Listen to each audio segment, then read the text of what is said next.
What's up, folks? What's up? What's up? What's up? What's up? What's up? What's up? Is everyone ready? Is everyone ready to get going? That's the question. That's the question, ladies and gentlemen. Is everyone ready?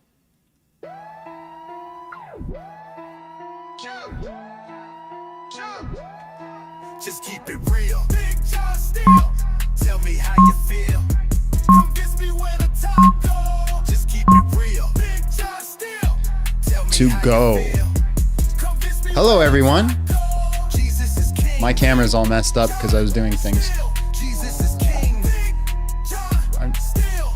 Bro, you don't make any sense. Slow down a second, it's making you tense. It's kinda When I be center. talking, just don't interrupt. I say the What truth, happened? it's What all happened? what? Everything Give me always an happens. argument, not an All right, guys. assertion. I'm I hope almost everybody convinced I'm has not a person. had Why are you galloping? What do you gish? a good Tuesday. Flop like a fish. Say what you mean We and are why live. you Today is concise. Wicca Still got my Wednesday. top We on got my Abby name back. price. Linda, just listen, Hopefully get the we got vibration. things I fixed think and you sorted might out. You got to give us time to get this figured out. Muslim and atheists, witches and wizards and new ages. I roll with Jesus, you still get defeated. If you won't haven't change my yet, mind even if you smash the repeat, like just button, keep share it the real. live. Big John Steel. Tell me how you feel. Because we're going at them Convince me where witches. the top What just happened to the music? Just keep it real. Big John Steel. Tell me how you feel. What the? Did that just get really quiet for you too? Yeah. Jesus is king. Big John Steel. Jesus is Oh, it's because you got a... John Steel. Give me some logic, I just wanna know why That you so aux toxic, cord bro, I'm on a roll. is You wanna broken. troll me, I'm shutting you Oh, down. great. I be too busy to suffer a clown. Say that you hold a position defending. Wow, you only do this for the money. I put a tweet out for this. I don't know if you're talking about the tweet. Oh, you did. You are. Yeah. I figured. I put a tweet out for it yesterday. I think it's funny. Because if you think about it, people say all the time, they're like, they go into, and I'm not just talking about Christian content creators. I'm talking about literally all of them, like all the content creators out there. People will go, oh, you're only doing this for the money. You're only doing this for a paycheck.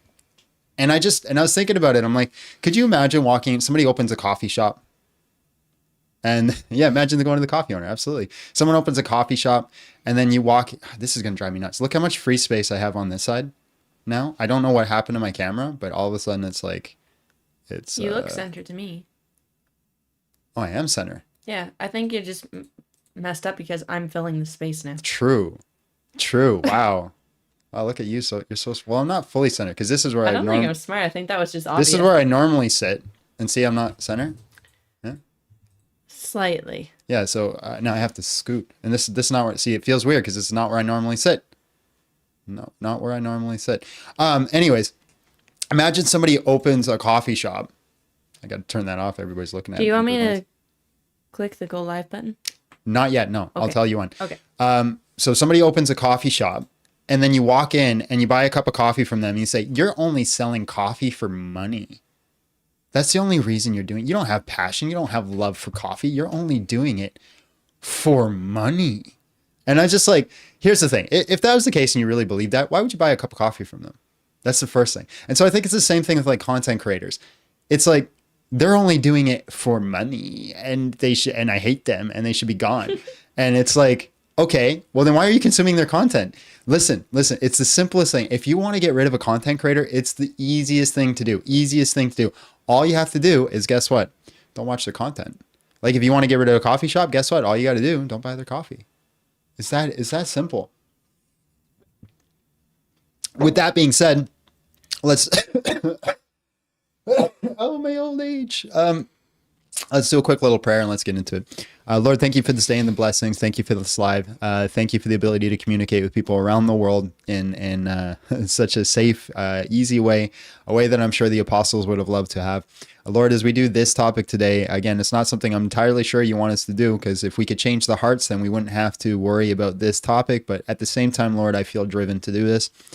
So if it's something you desire, make that clear. If it's something you don't desire, also make that clear. Allow the Holy Spirit to move through this live, not just through me, through all of us, so that this could be something fruitful and that's beneficial, but also entertaining, Lord.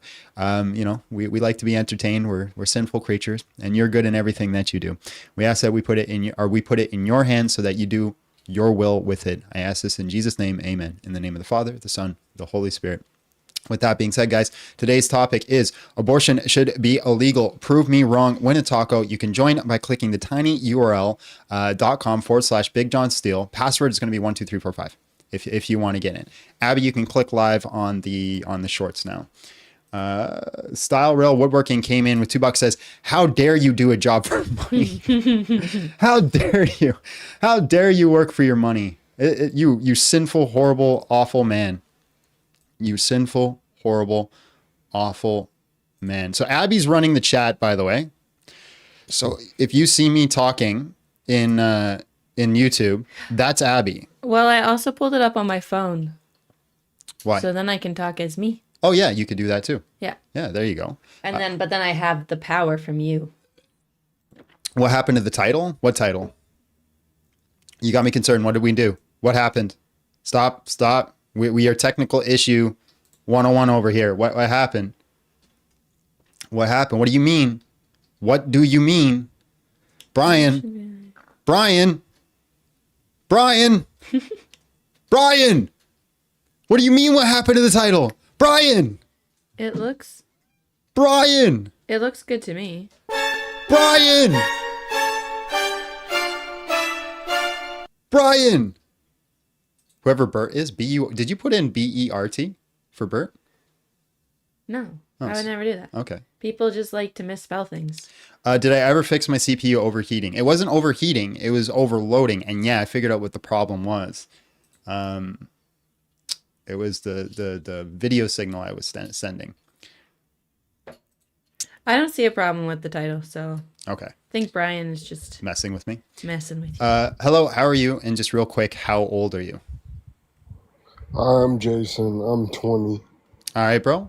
Abortion should be illegal. Prove me wrong. Win a taco. Well, first off, I just wanted to ask, like, why do you say that? I think it should be illegal because the same reason I think it should be illegal to unalive anybody else.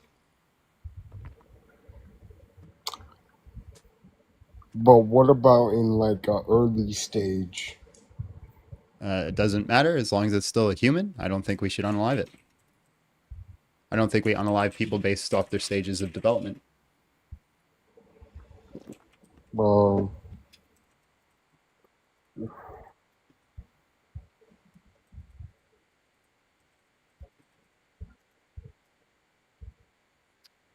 Was there anything else?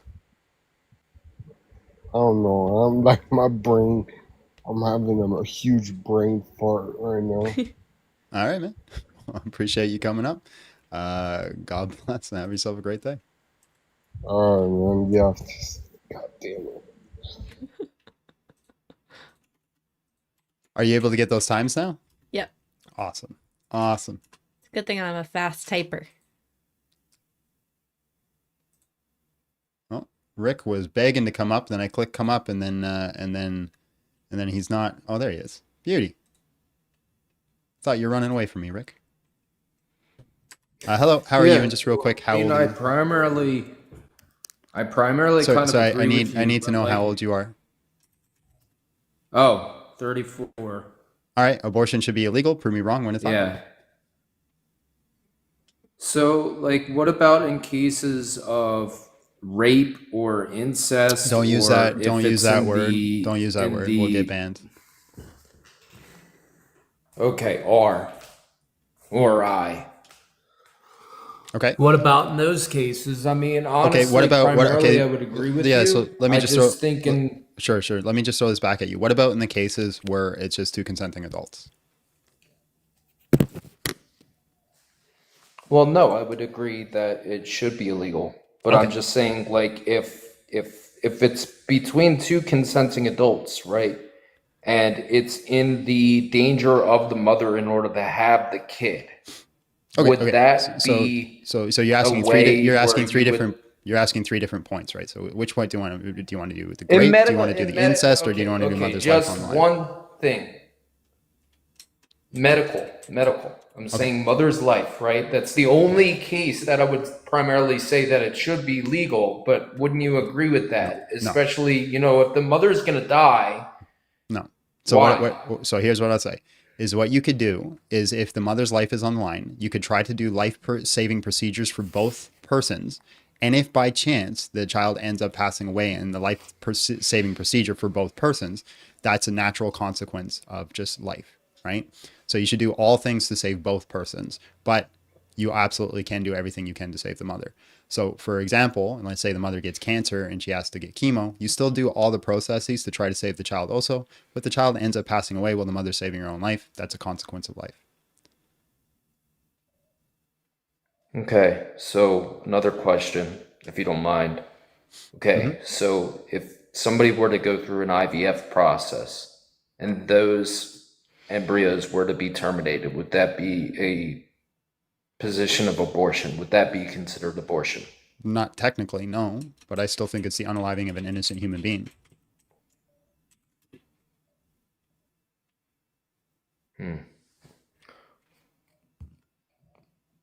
All right. Did you, oh, he just left. Did you click go live on the shorts? Yep. Can you check it? Just to make sure it's going and Yeah. okay, beauty. Says 108 concurrent viewers. Cool. All right, guys, if you guys want to join the conversation, it's tinyurl.com/BigJohnSteele3. Password is 12345, and we'll get you in. If anybody wants to test it for me real quick, because we changed some things, that would also be great. If there's anybody else can do that. If not, you can also click the multi-guest button if you're watching on TikTok. Jesus comes in. It always feels weird saying Jesus comes in. Came in $5, says, good afternoon, John. I have a question. If the laws of logic is metaphysical and was always here, do I assume therefore there has to be a consciousness? Yeah, that's the transcendental argument for God, right? Is that if there are universal abstracts, so basically there are universal abstracts require a universal mind. That universal mind is God. That's the transcendental argument for God.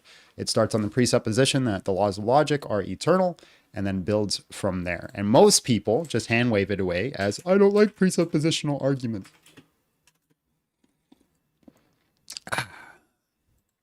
Coffee is delicious.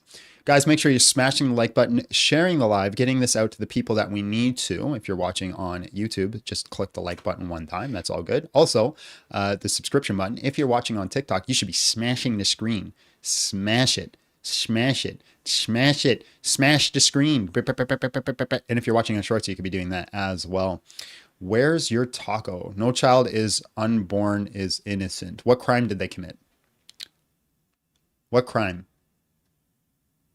What's the criminal activity that they committed? What's the password for the URL? 12345. It's on the screen. Oh, you're watching on the YouTube. That's my bad. Abby, Yes. can you change the pin link on the main YouTube to have that same length, but also then a space join here, password 12345, 2 colons, and then the link. Yeah. Okay. I will have to remove it. Yeah. You don't have to remove it. Is you put the new one in, and then you just click pin, and I'll replace it. Jesus came in with $2, says, God bless you, smart man. Bless your family as well. Thank you, sir. God bless you as well. Do you want password first or? So join here. Yeah. Passwords 12345, colon, and then the link. They just click the link.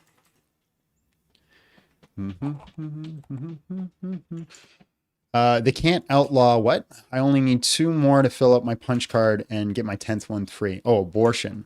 Yeah, you never had that many abortions, and oh my goodness, I'm so shocked by your edginess, and oh wow, this person had 10 abortions. You monster!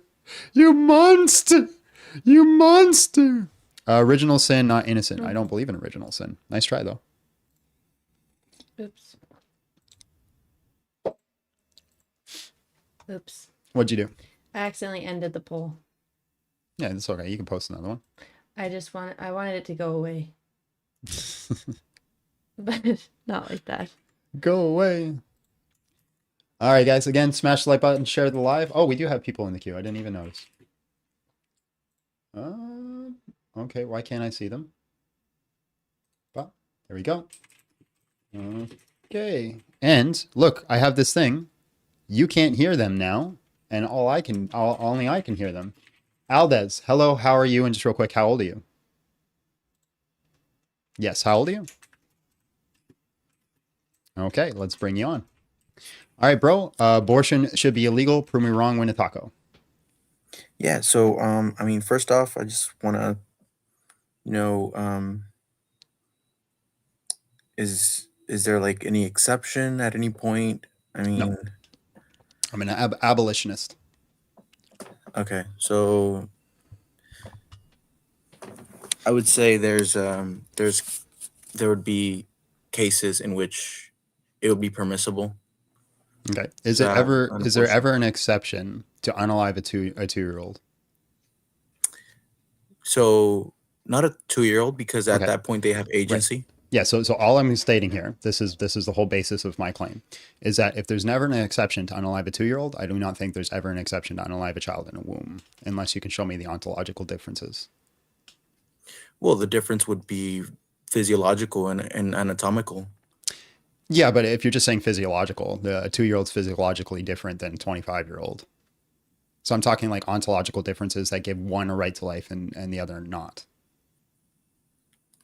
So see, if we're putting that into, if we put it into a different perspective, say a 9-year-old that gets raped, Hmm?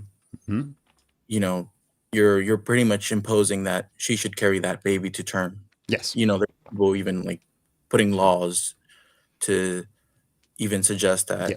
So they should. so just Yeah. real quick, if you're going to throw the extremes at me, let's throw the extremes back at you. Just Brad and Brittany hook up at the bar. They end up pregnant. Should they be allowed to abort their child? I mean, it's her body. Okay, so then why are you bringing up the extreme cases? The ones that make up then less than 0% or is less than 0.1%? Because they would also be the ones being legislated if we were to go with your case, your Yeah, extreme okay, case of but just for a all hypothetical, abortions being let's say I abolished. give the exception for all grapes, all incest, all those types of things. Then what? Would you say it should be illegal for all other cases? So just to confirm, whenever you're saying that it would be permissible in those No, I'm exceptions. not saying. I'm just saying hypothetically. Let's say I conceded that I wasn't an abolitionist. That we said, hey, every single extreme scenario we can allow for an abortion, but every time where two people consensually had sex together, they should not be allowed to abort their child. Would you agree to those terms? No, Okay, so because then it's still, don't bring up these crazy exceptions, right? all Because right. it's aside the point. Okay. Well then, yeah, we don't have to go through those extremes, but Mhm. it's still at the end of the day, it's still a female's uterus. You're pretty much using her as an incubator in the Crazy. event that she Could you just do me a favor? Next time you see a mother walking down the street, I want you to walk up to her and say to her that she's just an incubator. But that's pretty much what you're doing by But would you do just that? saying, Would you do that? Would you walk I up to wouldn't do that. mother But you're a new mother and call her just an incubator? I wouldn't do that. But Why? that's what your pretty much point is leading But towards. if that's my point, why wouldn't you just go up to a new mother and call her an incubator? If that's I the wouldn't case, if have that's all to. they are, if that's all I'm making I them wouldn't out to have to be, with why your wouldn't you do statement. that? I wouldn't have to with your statement. You pretty much are already saying it by just saying that like No, abortion should I'm be asking you. illegal. I'm asking Point. you Period. if somebody having a child in their womb just makes them an incubator, right? Why wouldn't you say that to a mother who has a child in their womb? Yeah, I mean that of course is inappropriate. Why? So in the same sense, Why is because it you're inappropriate when you do it, right? But if I say a mother should not murder her child that's in the womb, I'm just like what's the difference here? the different the there's that's the thing. There is no difference in how you're posing it as Okay, so to how if there's no how difference, then you I'm should have saying no it. issue saying a mother is just an incubator. Like next time you see a pregnant woman, you're just like, hey, congratulations on becoming an incubator. I mean, but that's the thing. Like, you're pretty much just saying that by stating that you'd be okay. I understand that, but I'm saying I don't believe that, right? You believe that mothers are just incubators. I think a mother is a beautiful thing, right? And they're creating life and they're doing a wonderful thing in this world. You're saying they're just an incubator. So next time you see a pregnant woman on the street, just walk up, say, congratulations on becoming a machine that just grows a child. That's what you'd be doing by imposing that No. idea that abortion How should am I be doing illegal. that? Yes, because you're forcing them to continue a pregnancy that is unwanted. So They're hold on. pretty much What creating a changes? fetus. What like just a simple question? What changes ontologically versus they want to keep the child and they don't want to keep the child? That would one make them an incubator and the other one not make them an incubator. That's just it. They're not an incubator. They're human beings. I agree, but if they want to keep the child, they're not an incubator, right? If they want to keep the child, I mean, whether they want to keep the child or not, at the end of the day, they're not an incubator. Right? Can you? Yeah. So if I agree, so if all I'm saying is they're not allowed to unalive their own child, and you say that makes them an incubator, right? Well, if they want to keep the child, that doesn't make them an incubator. So what's changes there? What's changing ontologically speaking? What's changing? It's that at one point you're forcing them to carry pregnancy No, that is ontologically unwanted. speaking. Um, Are you saying I'm sorry, if I a don't mother's think I desire, understand. if she desires to have the baby, that she's not an incubator? If she doesn't desire to have the baby, she is an incubator? No, I never Okay, said well, that. but that's what you're claiming. You're saying I'm making them incubators I'm not because claiming I'm that. forcing You're doing mothers to that have. Right, by that's your forcing them claim. to That's your carry on claim. a pregnancy Right, that's that's your claim. unwanted. 100%. You're saying that because I'm saying they're not allowed to unalive their children. So therefore they have a child in their womb they don't want, right? And this forces them to be an incubator. So again, what changes in their ontology where in case 1 they want to have the child so they're not an incubator, case 2 they don't want the child so they are an incubator. What changes? That's the thing. You keep on doing this where like you're like throwing it back at me like as if I'm the problem. You are the Like problem. as if I'm the one that's calling them incubators when you're the You one are that's the one forcing calling them them to carry on a incubators. pregnancy that's unwanted. And But that you right you are there, the one calling them incubators. You're saying by me saying they're not allowed to murder their children, I'm calling them incubators, right? So you're saying there's some ontological change in their body when they don't want their child that makes them an incubator. That's what you're implying, right? I'm not if I'm calling them forcing incubators. I'm calling them mothers. Just before you go, Eric Blow came in $5. Barlow, sorry, came in $5. Says a child who is born is still wholly dependent on the mother. Is it the right to remove food, shelter, etc.? A child in the womb receives the same benefits. Amen, Eric. Thank you. see, but if you were to be donating blood and I were to be forcing you to carry on forcing that donating No, blood, I'm not sure. I just read the super chat. You don't have to address that. Let's stay on the topic, right? You said I'm calling them incubators, and I want you to give me the reason why, in case 1, they are incubators, in case 2, they're not. Because I'm not calling them incubators. You're saying essentially I'm calling them incubators by doing this, which means that you believe if they don't have, or if they don't want the child, that they are incubators. I don't believe that. Well, neither do I. So how am I calling them incubators? It's in the way that you frame it, how you're imposing this onto. Okay, so if it's in the way that I frame it, then you're saying if a mother doesn't want the child, she's an incubator. The enchanter came in with $2. Says I have a half an argument and I need for a taco.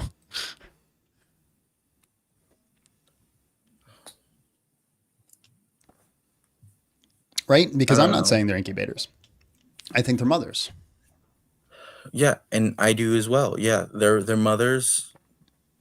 Yeah, okay. Okay, so you mean- can agree that neither one of us are calling them incubators then. Right. Okay, cool. Then we can move on to the next point. Okay. Okay. Yeah. So basically, my syllogism goes like this: I'm a human that has a right to life. I used to be a fetus. Conclusion: a fetus has a right to life. Okay. So there's a problem with premise 2, the fact that you're giving the fetus agency when fetuses don't really get agency till maybe 6 months I never said I once gave fetuses their agency. neural network has already been developed. I never said they gave fetuses agency. I just said I used to be a fetus. Okay, so premise one. I am a human that Could has you a right go to through? life. Yeah. I'm sorry. I'm a human that has a right to life. That's premise one. Premise two, I used to be a fetus. Conclusion, a fetus has a right to life.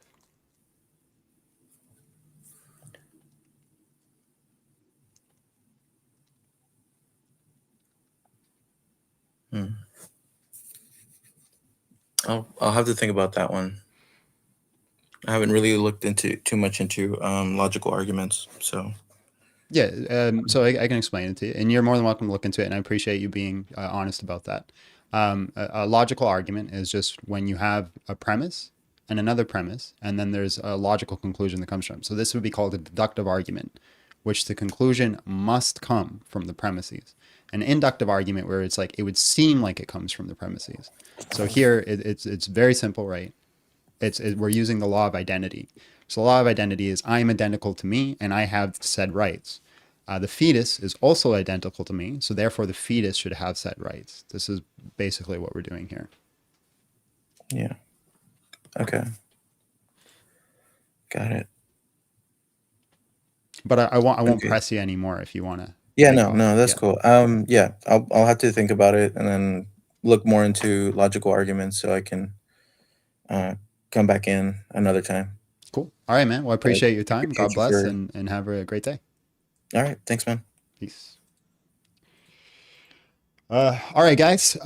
Once again, make sure you're smashing the like button, sharing the live. If you want to join the conversation, it's tinyurl.com/Big John Steel 3. Password is 12345. Topic today is abortion should be illegal. Prove me wrong. Win a taco. We're live on multiple platforms. We're live on Kick, YouTube Shorts, YouTube, and TikTok.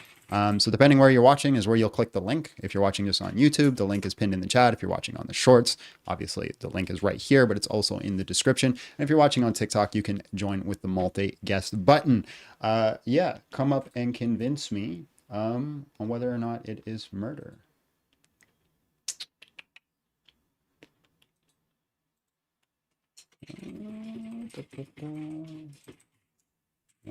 I don't know if this queue is working.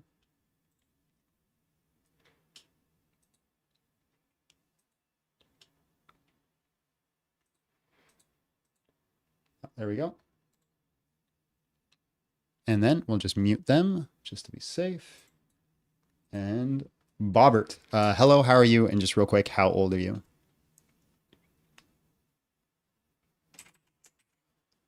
Bobbert.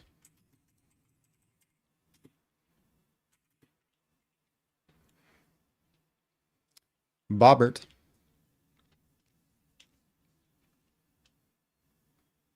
All right, man. God bless. And then Mr. Music came in with $2. Wants to know if we've watched The Chosen season 5 no, we haven't. Not yet. because we're Canadian. Yeah, they haven't released it in Canada yet. So we're still waiting for that.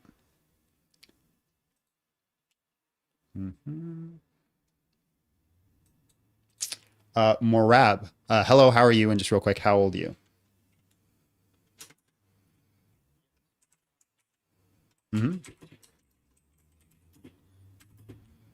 Just okay, you're 18. Now, just before you go, I'm just going to bring you. I'm sorry. Yeah, I'm just going to bring you into the show now. All right, bro. Abortion should be illegal. Prove me wrong. Win a taco. Very well. So just to make it clear, can you remind me what your stance on abortion is exactly? I'm an abolitionist. Okay, so basically that means that you're against abortion, right? Yep. Just to make sure when the survey. Is that correct? Yes, abolitionist means that we should remove abortion. Yeah, bro. Now, I'm not going to start with the classic arguments. That would be, imagine being raped. Okay, just be wouldn't have to careful. carry the Be baby. careful with those words. Yeah. Use like grape and Sorry. essay. Yeah. Okay, my bad. So just from a more financial point of view, let's say a family doesn't have what it takes to raise correctly children, doesn't have the Hmm. financial means, because it obviously costs money, Hmm. resources for both the parents. And if they cannot give them a suitable lifestyle, but don't want to give them either way to other parents to take care of them, what kind of life would the baby lead? Okay, so let me Because just some parents, you cannot really, yeah, go on. yeah. So I would just say, let's take the same scenario, but they have a newborn baby. Can they take that newborn baby and just right off a cliff? Before it becomes a newborn baby, there should be like this scientific period where it's not considered a human. I don't remember if it's That's like the factually incorrect, right? At the moment of conception, it's considered a human. Princeton.edu, 96% of biologists agree that human life starts at conception. what is for you conception? From what point it is? Is it like When the sperm how many fertilizes the weeks? egg. So is it when it's detectable? That's at that point. No, it's when the sperm fertilizes the egg. I'm not a scientist. I don't know the exact methods and steps, but at conception is again when 96% of biologists, the consensus is that human life starts. Okay. So if it starts there, in my opinion, it doesn't start until the baby has gained consciousness, Okay, well, which you're is not or talking even about memories. human. You're not talking about human. You're talking about personhood. Those are two different things. Because it is a A human, person is a right? human. A Now, person is a human. personhood and human are two different complete things. Personhood is somebody that's a member of a rational kind, which I think a fetus also is. But human just entails that it has a human nature. Yeah, in my opinion, killing a human is well, killing when it has a developed consciousness is wrong. But before that, it's not really. It's how do you say? It's not a member of society. I don't know if What you get makes what one a I. member of society? The fact they have relationships with others, memories, the fact that they are breathing, they impact other people Wait, breathing necessarily. makes you a member of society? Yeah, So if I live on a mountain by myself and I just breathe, am I now a member of society? in my eyes, yes. Okay, that seems ad hoc. Oh, maybe, but basically, you're just interacting with others. Like you have a personality. You are Well, hold someone. on. A person living out in the woods by themselves on a mountain is not interacting with others. Not necessarily, but he interacts with his how do you say it? With where he lives. So he influences the world where he Okay. lives, Yeah, a in his baby own inside place. the womb influences the world where they live, right? Do you think a mother does not feel and interact with the child that's inside their womb? She does. She does Okay. interact with him So then up then to we a have a certain point. human. We have Once a the baby, human. Hold well, on. for Then example, we have a human that's interacting with another human. yeah, up from how many weeks onwards? Can you, No, for example, for the the mother moment of feel the baby start conception. forming itself? From the moment of conception, it has a physiological impact on the woman.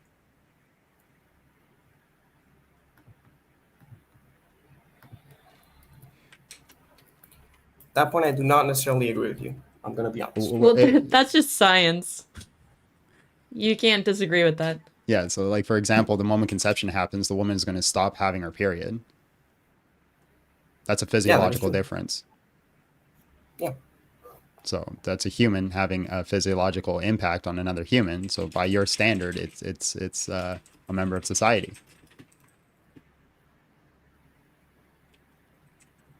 I wouldn't consider a fetus being a member of society. Somebody said in the chat says, "I hope your lover gets raped and you have to raise another man's kid." Imagine wishing that upon somebody, and then thinking that that person that you're wishing that upon is the villain. Just a quick thought, just for everybody in the chat. Imagine wishing that somebody else got raped, and then thinking in your head that you're the good guy. Just a thought. Anyways, go ahead. Yeah, so no, as I was saying, in my opinion, just a baby, when it's in the womb, Hmm. sure, it does interact with the mother. It does suck up more nutrients. Thus, she has to take better care of herself. She can't drink alcohol. It's better not to So smoke and all that stuff. so it takes about an apple a day. That's how much nutrients a baby takes in the womb. Yeah, but it's still something. It's max 300 calories, which most people are probably overeating anyway.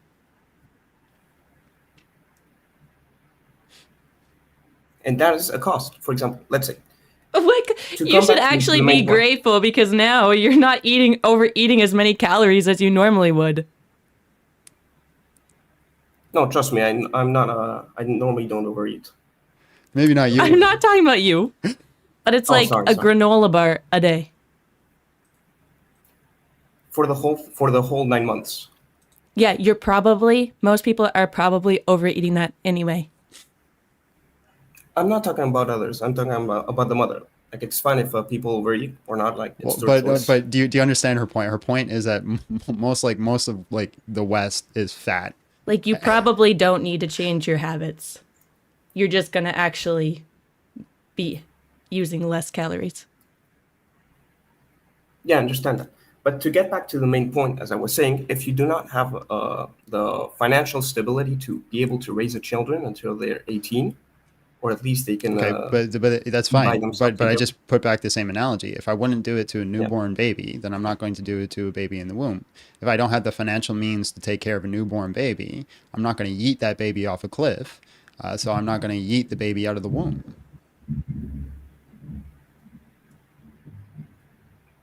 Then again, there's a big, how do you say, conception gap between what is a baby between you and me, and that I can argue it's your point of view. But the point I was trying to make, and I think this isn't really going anywhere. I don't want to waste your time or anyone else's time that maybe has better arguments than me.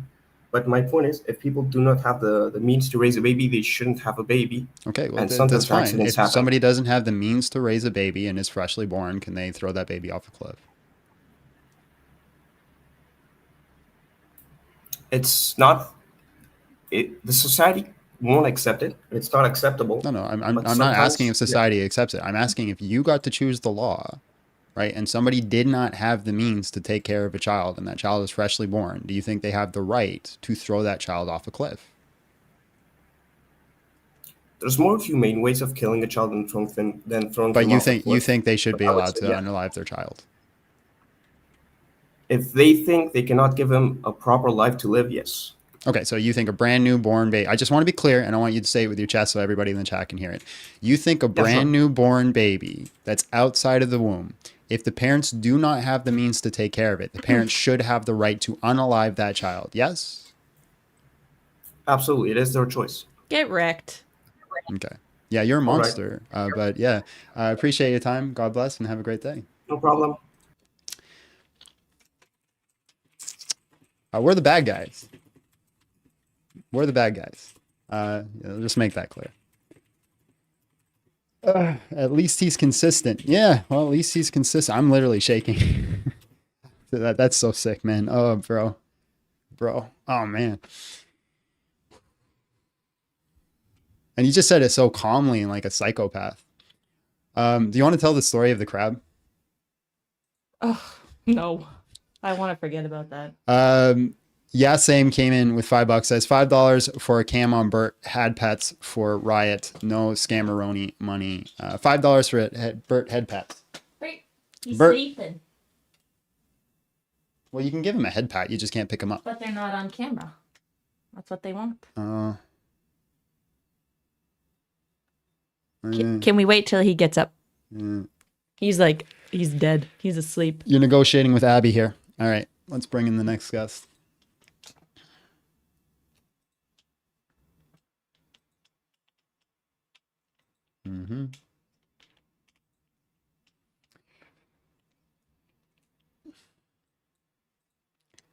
Zoe Pion. Hello, how are you? And just real quick, how old are you?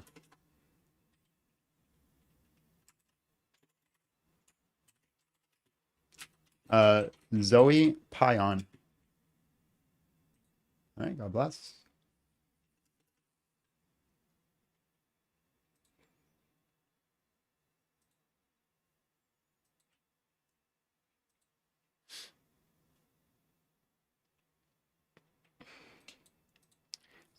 Heave Eagle. Hello, how are you? And just real quick, how old are you? Yes, I can hear you. How old are you? Okay. Oh, no, not yet. I'll bring you in now. All right. So, All right, bro. Abortion should be illegal. Prove me wrong. Win a taco. All right. So why do you think abortion should be illegal? Because generally speaking, you have to prove something should be illegal. Yeah, sure. The reason I think it should be illegal is I'm a human that has a right to life. It's wrong to unalive me. I used to be a fetus. Conclusion: a fetus has a right to life, and you shouldn't unalive it. All right. Do you think that life is intrinsic to all humans? If you're using like the colloquial verse of life, then yeah, all humans that are given nutrition, environment, and time and are growing are alive. Well, we wouldn't say like necessarily that all living things have rights, right? Unless if you're a vegan, and even still, there's like options we can think of. Yeah, I never made the claim that all living things have rights. All right, so all living humans have a right to life. So, to get started, do you believe that, let's say the mother's life is at like severe risk? Do you think abortion is morally permissible then? No, what I think you should do is that you should commit a life-saving procedure that intends to save both persons, and if the child ends up passing away in that, that's a consequence of just circumstance. All right, but what if like the mother's life is like severely at risk? Do you think you do a life-saving procedure that intends to save both persons, and if the child ends up dying in the process, that's a natural consequence. Okay, but when we say life saving procedure, like even a lot of these procedures have a high degree of risk to the women involved. Mm-hmm. So, sorry. Do you think so? You think it's morally permissible for a woman to basically force a woman in that right? So predicament? here's the thing. Can you give me a single case in the last like 10 years where a mother's life was on the line because of pregnancy? I know I can't mention any super specific cases, but I know I've heard cases like in Texas, for example, where a woman couldn't access abortion. She ended up dying. She ended up dying because she tried to do a home abortion.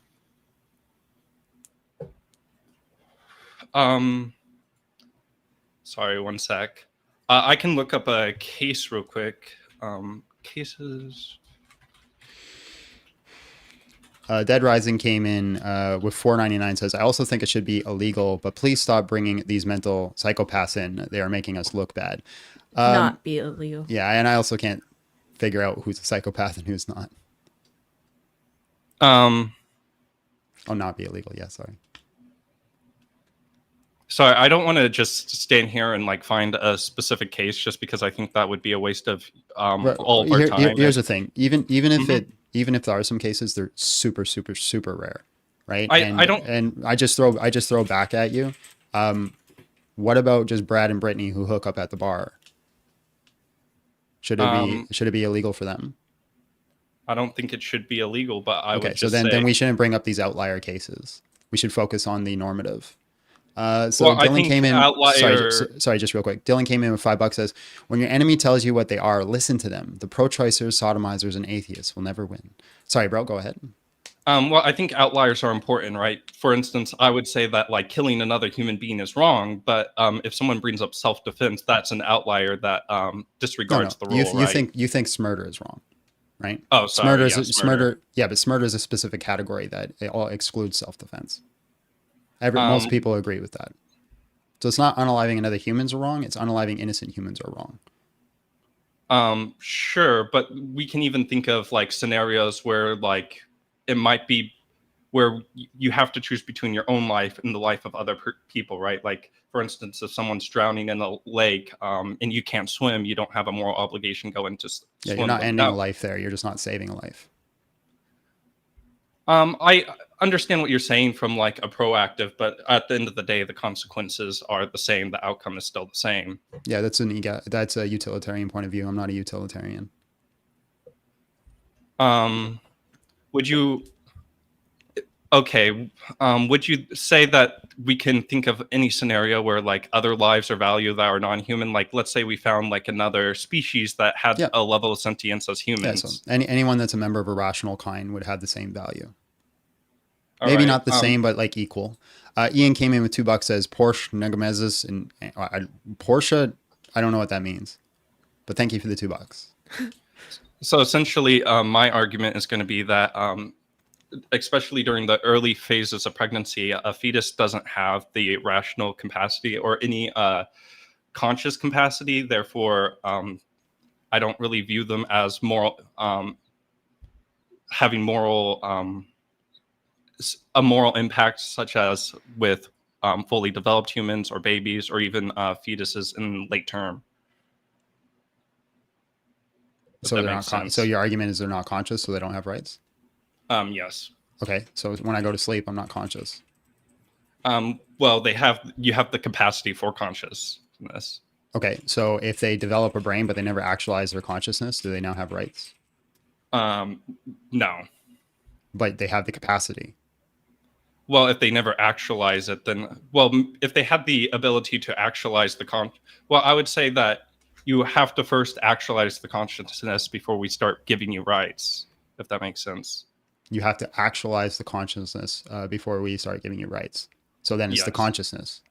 So if I fall Yes. asleep, I lose my rights. Well, no, because you have actualized consciousness in the past, and then we have reasonable reason to believe that you're going to actualize it again. Now, if you were Right. But brain so dead, it's the consciousness, not the capacity. Right. well, I think it's the capacity for consciousness, but it needs to be able to be actively deployed at like any given moment, right? Like if you're asleep, you can wake someone up from that. But if you're, an embryo, sure, eventually you will have the capacity for consciousness, but you can say the same. Just real quick. Peter came in with $2, less than 3 months. You're good. What about, I don't know what that means. And then Tommy Cat came in with $2, says, have you found a political side you 100% agree with? No, I absolutely haven't. Yeah. So what is it what's the thing that you're giving value? That's the question I'm asking.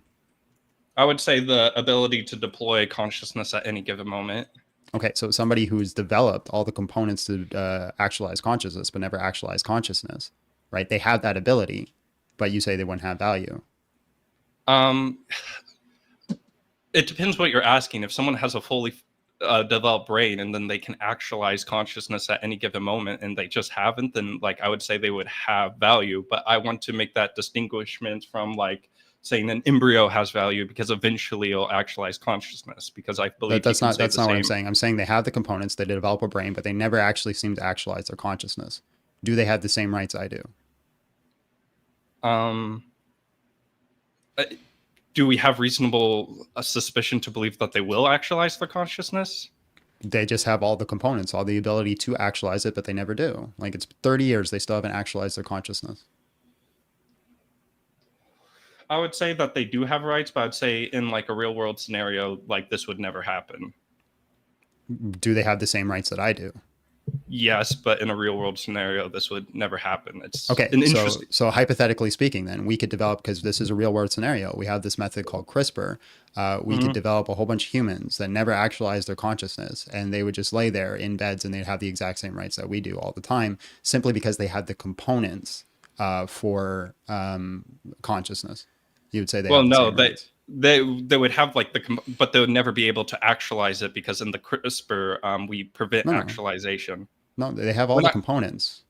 When I say have the components for consciousness, I'm baked within that is that those components can actually be used for consciousness. Well, then what you're arguing for is the value is in the consciousness. But I don't think either it's the components that give the consciousness that give value, or it's the consciousness that gives value. Which one is it?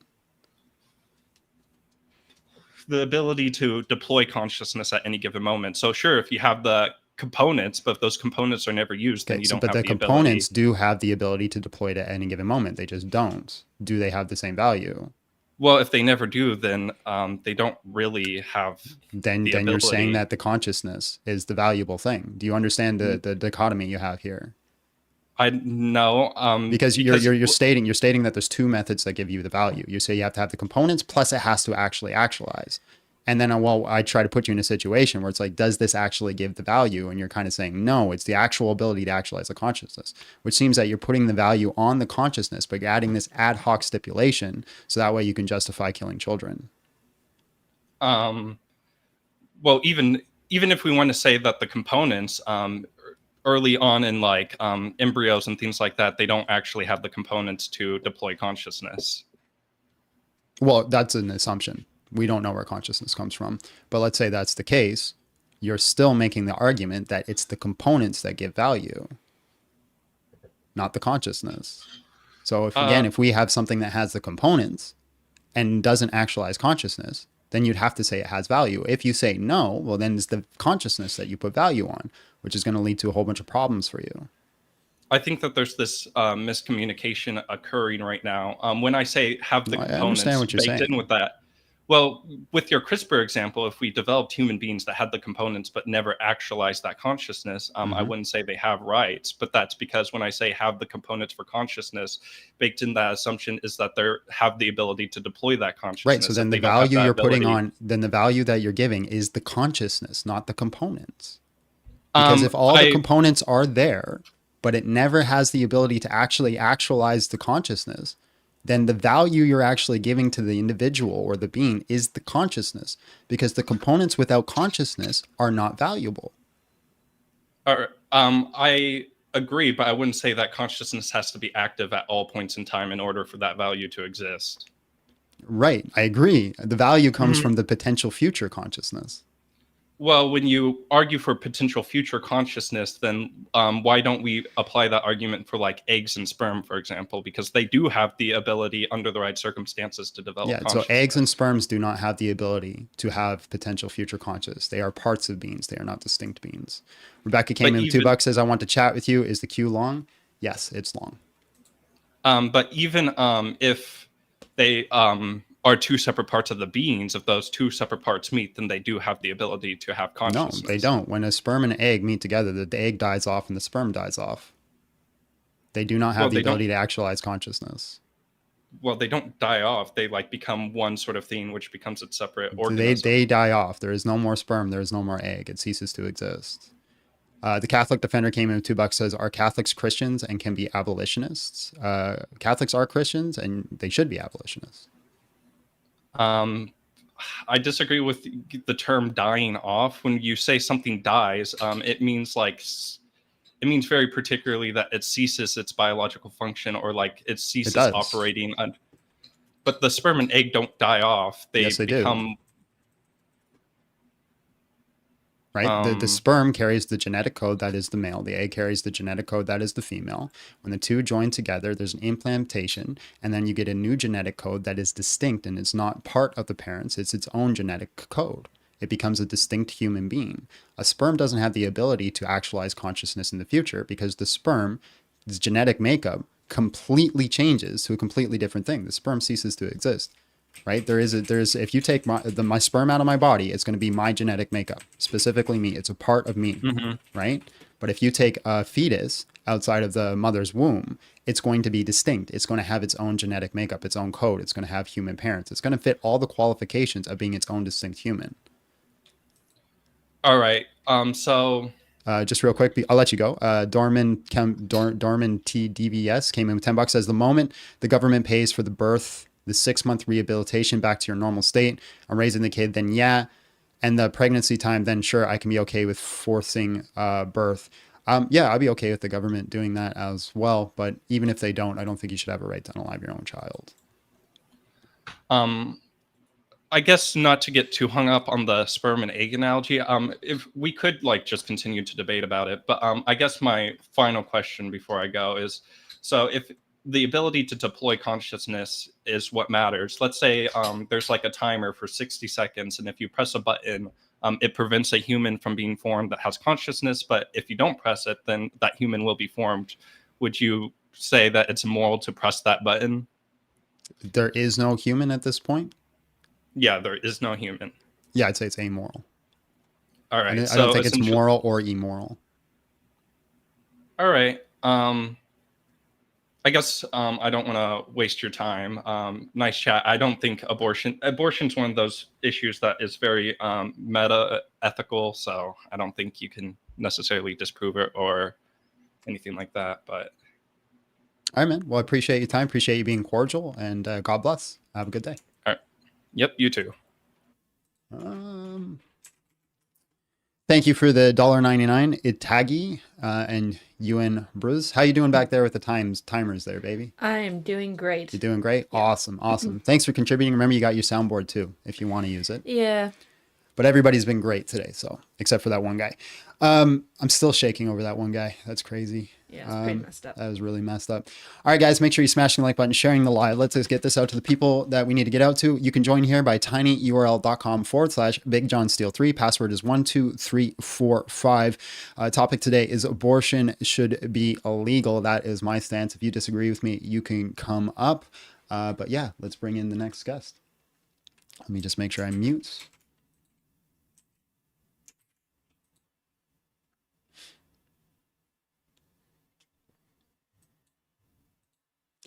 Tim the Enchanter. Hello, how are you? And just real quick, how old are you?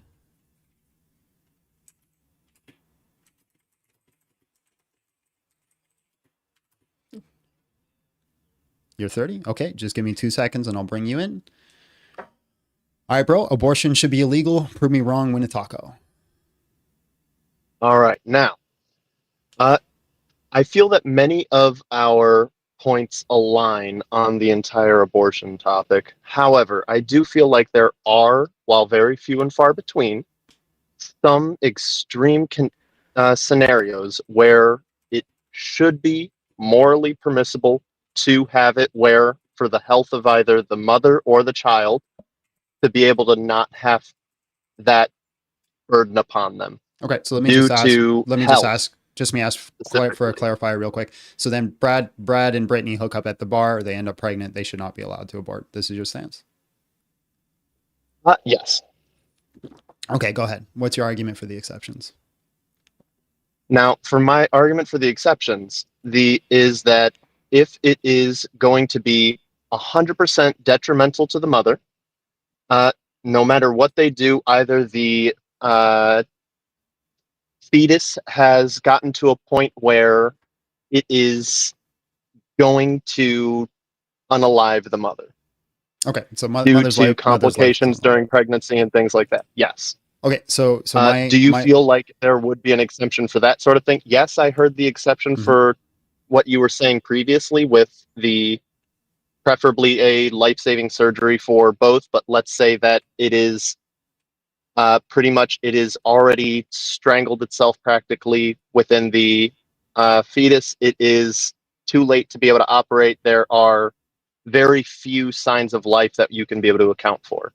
Okay, so Monobrain came in $2, says, I'm glad you're screening the calls work. It is for now. Keep praying for me. Yeah, so I think you do all methods to save both lives. And then if the child ends up passing away, that's a consequence that happens. But I do not think you can just unalive the child.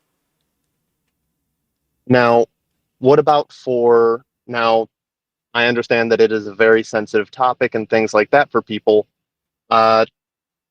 where it is a physical detriment to the mother and they will not be able to carry that baby to term without potentially not staying with us.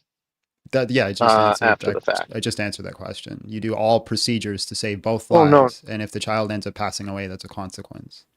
I'll let you go just real quick. Crazy Ivan came in with $5, says, the only way to consistently have equal rights is to perceive rights as grounded in human nature with all of its potentials.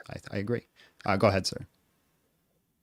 But at the end of the day, there is going to be exceptions for certain things where there is not going to be anything that you can do. Like I said, this is the very furthest reaches of extreme scenarios where there's, all things considered, nothing that you can be able to do to be able to save the child or mother. Right, so you do all things possible to save both lives. can, if one life ends up being lost, that's a consequence, right? I'm not sure how I'm not answering your question.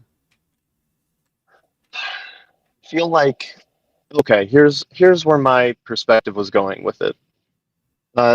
In my perspective, there are very extreme scenarios where, in order to prevent the untimely demise of the parent, there would need to be exceptions where, unfortunately, it would have to be. Can you give me a case study so we can examine it? Because I feel like I've answered this question. Oh no, I already told you that I had half.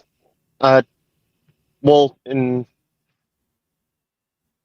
what about the humanity factor of it?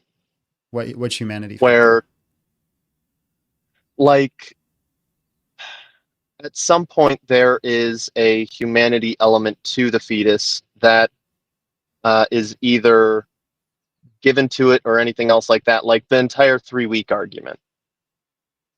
Where if it's before 3 weeks, there's nothing really there. There's no consciousness. There's no pain that's an assumption. receptors. There's no anything. There's an assumption that there's no consciousness. That starts with the presupposition of naturalism.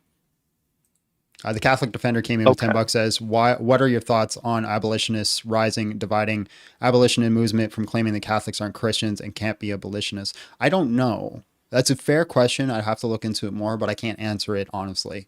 But thank you for the super chat. And then Tommy Cat came in $5, says, very off topic. How do you feel about the truth being present 100% of the time through camera recording and social media credits? No, I don't think people should be monitored 100% of the time. Sorry, go ahead. No. I feel like a lot of people end up having it where it's the disassociation between the humanity of something determines whether or not it would be okay to be able to unalive it.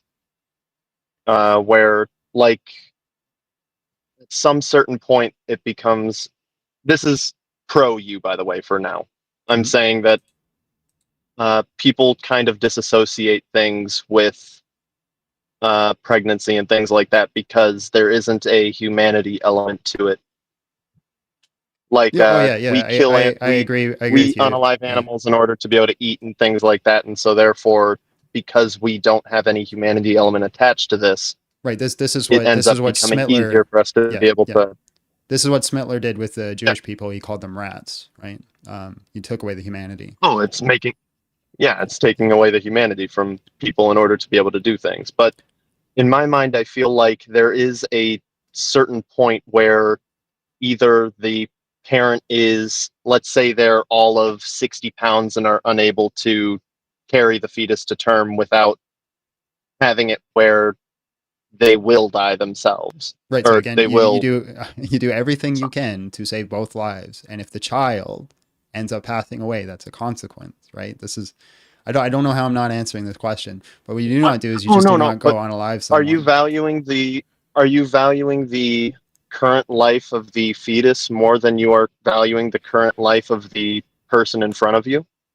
Yeah, so how I value individual lives is going to be purely subjective and doesn't actually determine whether or not somebody has human rights. Just real quick, saying came in with $2, says the reductio response answers the extreme easy. I'm not too sure what that means, but thank you. So in short, for example, would I save my own child's life or someone else's child's life? I'd save my own child's life. That doesn't mean the other child has less human rights or value. But you agree that there are exceptions where you need to be able to make that decision in order to be able to have the, in your perspective, greater good continue. Well, what I think is we don't unalive innocent human beings just because for lots of scenarios. No, not just because. But we could take your scenario and just say that two people are in a car crash. You can only save one. Who do you save, right? And that's the scenario you're giving me. You're giving me like a trolley experiment. Who do I save in this specific scenario? I would probably save the mother because there seems to be some more tangible effect between the mother and the world and what's going on. But that, again, doesn't necessitate that the child has less value. Oh, no, I'm not saying that it has less value for whatsoever. Example, I'm saying that at the end of the day, let me stop you. Blanket... Hold on. Let me stop you real quick. I apologize. I just want no. I was cutting you off, but I want to finish a thought. My wife, and she's right behind me, she can correct me, would probably save the child over herself. She would value the child more than herself. Am I wrong? No. So, and from her perspective, the child has more value than the mother. So it's all a matter of perspective at the end of the day. Well, that's what I'm saying is individual perspectives of human value is going to change, but that does not mean that they do lose their inherent rights to life. So again, I use the example of my child versus someone else's child. Yeah. Now, or like if I was proverbial, go ahead. Sorry. That's okay. If I was in a car accident pregnant, you would probably rather save me. I would rather save you. Yeah. But that doesn't mean one of us is wrong. We just have different perspectives. It's a preference, really. But again, it's a horrible thing. The statement on your stream is that abortion, that the blanket statement on your stream says, prove that abortion shouldn't be illegal, I believe you said. Basically prove that it should, you know what I'm saying? Whatever it says on your stream right now, and win a taco. Yeah. I am Oh. saying that under the scenario of the trolley experiment, yes, it is a metaphorical statement right now, that at the end of the day, you would have to have it where you would save one person over the other in order to be able to do it, and having the blanket statement that it should be illegal and Yeah, therefore have that I don't person think they should be be. I don't think they punished. should commit abortion though. Right? I think they should do a life-saving But procedures, having, and if the child ends up passing away, right? I'm not saying that they should do an abortion. but it is the trolley experiment. I'm not saying No, no, that. no. I'm saying that this is the only two options for you. Right. I agree. It's If there's either a the mother situation where I can or the save child. one or save the other, does not entail I have to do an abortion. You are not able to.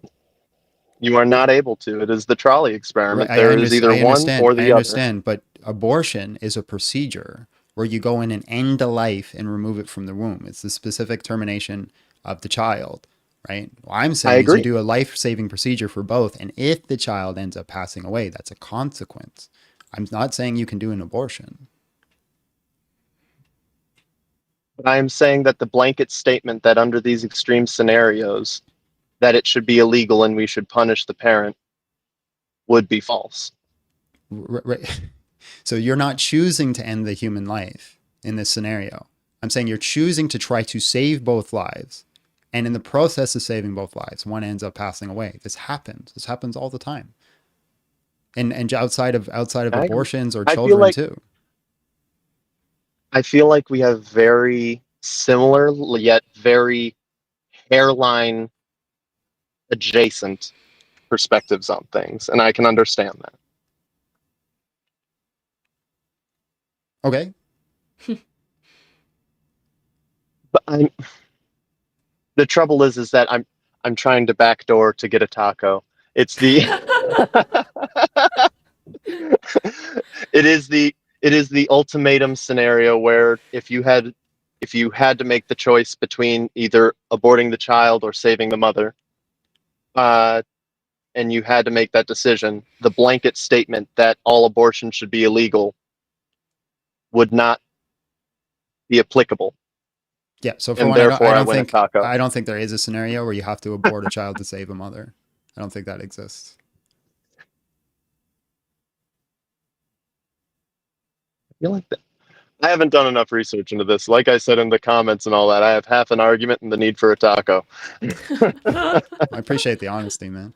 All right, I'm going to jump on to the next guy then, but thank you for coming up. Hey, take care. I wish God you the bless. best. Half an argument and a need for a taco. I All right. get it.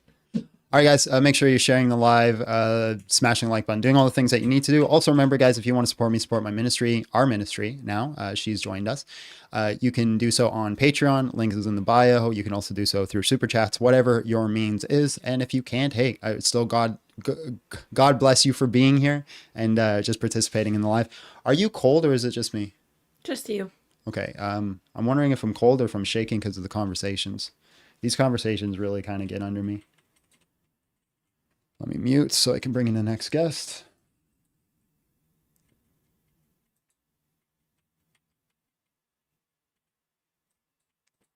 Magpie, hello, how are you? And just real quick, how old are you? Okay.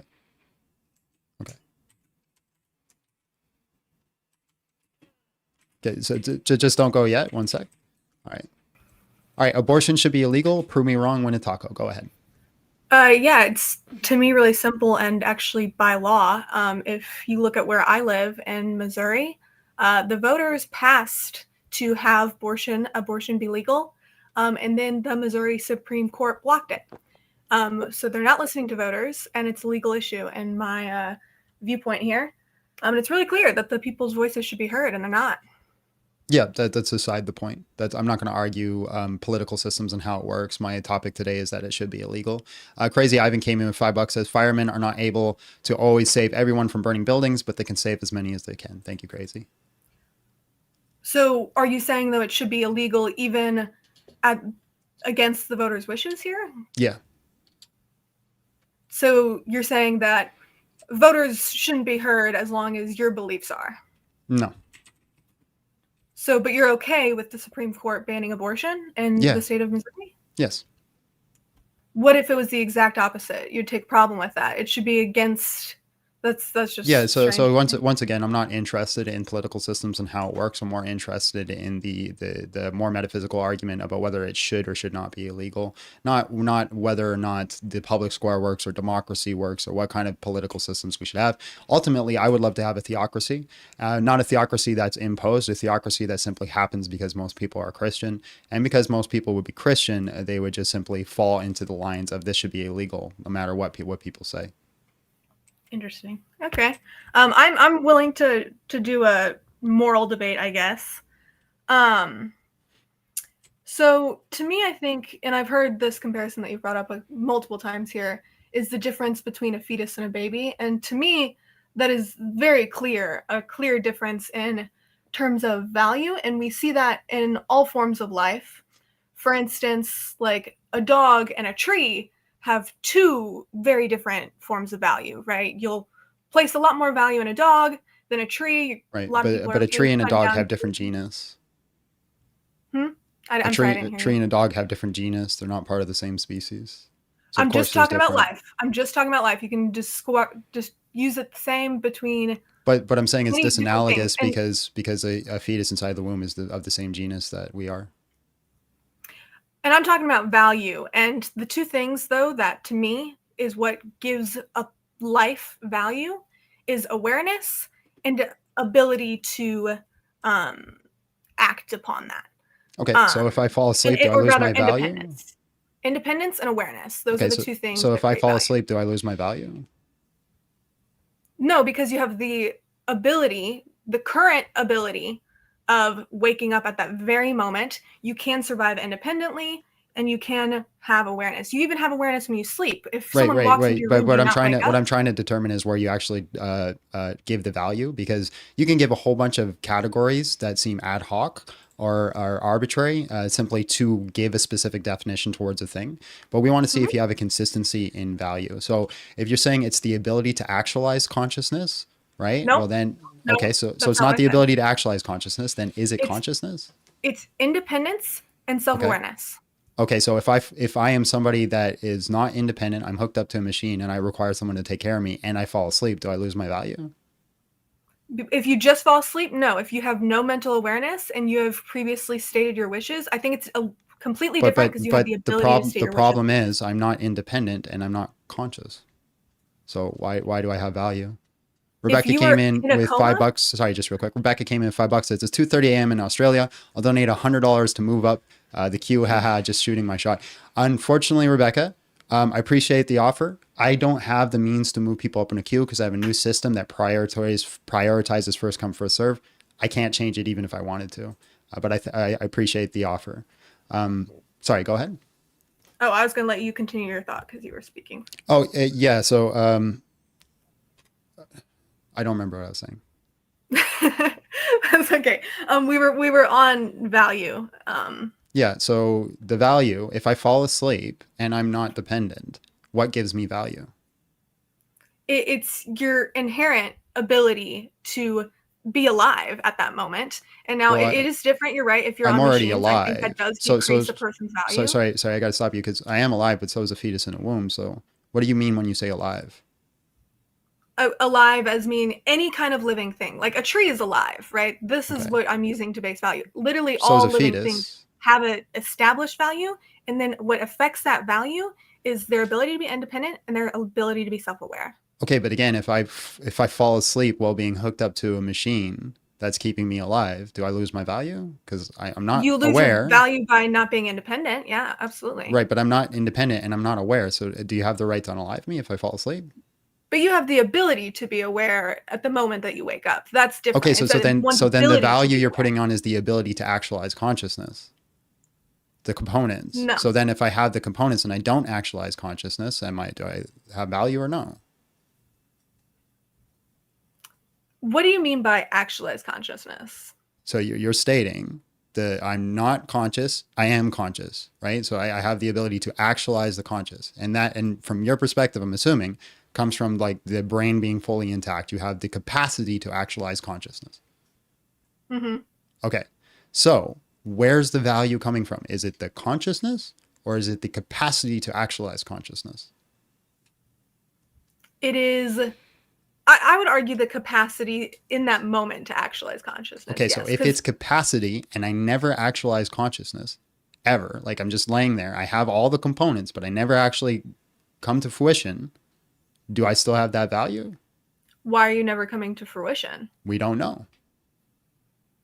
Just If isn't happening for some so, reason. in the circumstance that you're giving me here, someone's hooked up to machines, they're in a coma, they have the ability to actualize consciousness, but they never do. Mhm. That clearly shows to me that they actually don't have the ability to be conscious. Because if you'd prefer, like most people, Well, would prefer to be have the conscious than capacity. unconscious. So capacity, having the capacity to do something doesn't mean you actually do it. So for example, I have the capacity to jump off a diving board right now. That doesn't mean I am jumping off a diving board or even ever will jump off a diving board. Okay, let's continue on and move from this Well, we're not moving topic on here from that this you're point because putting me down, we're 'cause still this trying is to not a road determine that is actually coherent to we're what is trying to we're actually determine talking where about you here, which put is- value. This is important. We shouldn't move on from this topic because we're trying to determine where exactly you put the value. I can tell you where I put the value. I put the value in the potential future like ours, which is the reason I wouldn't unalive you, I wouldn't unalive my wife, I wouldn't alive anybody is because I deprive them of a potential future that we would have. The problem is that also includes the fetus. Okay. Really what I wanted to discuss here with value is the difference between a fetus here and a baby, right? And like I was talking about, right, with independence and self-awareness, a fetus lacks independence in which if you remove it from the womb, it won't survive for Okay, even but a moment. you're just restating your argument that I already challenged as if you won that argument. We're still trying to determine where the value comes from. Unless these are just ad It hoc and comes from arbitrary. independence and self-awareness. But the thing that you're Okay, giving so me if it's is independence and no one would self-awareness, self-actualize consciousness and not use it. That's not if it realistic. was independence, if it's independence and awareness, right? Me being hooked up Yes. to a machine that keeps me alive and I fall asleep, by your definition, I lose all my value. It's self-awareness though. Like that's I'm not not falling aware. asleep. I'm not You're still self-aware when self-aware I'm when you're asleep. asleep. You absolutely are self-aware No, when I'm you're not. asleep. Absolutely. There are moments when you're asleep, you're self-aware through dreaming, through REM states. But during deep sleep, Mhm. you're not conscious. But you still have an awareness of who you are No, even you when you don't. sleep. Absolutely. I do. You may not, but So I do. when you're sleeping, you're fully aware that it's taking 8 hours. Fully aware of time? No. Aware of my sense of self? So Yes, absolutely. So for 8 hours, you're completely conscious and aware of yourself. Then you should also be conscious and aware of time. So no, I'm aware of who I am. I know who I am. I'm not aware of time. So Like for all when I'm 8 painting hours, or all 8 whatever, hours, you're I'm not laying aware there of and time. aware of who you are. I'm always aware of who I am when I For am 8 asleep, hours yes. while you're sleeping. Yeah, absolutely. Yeah, you're lying. No, I am absolutely No, you're not. 100% I am lying. inherently always am conscious If of that was who the I am. case, if that was the case, you would hate sleeping. Because if I you do laid hate there for sleeping. 8 hours Yeah, unable that's to, accurate.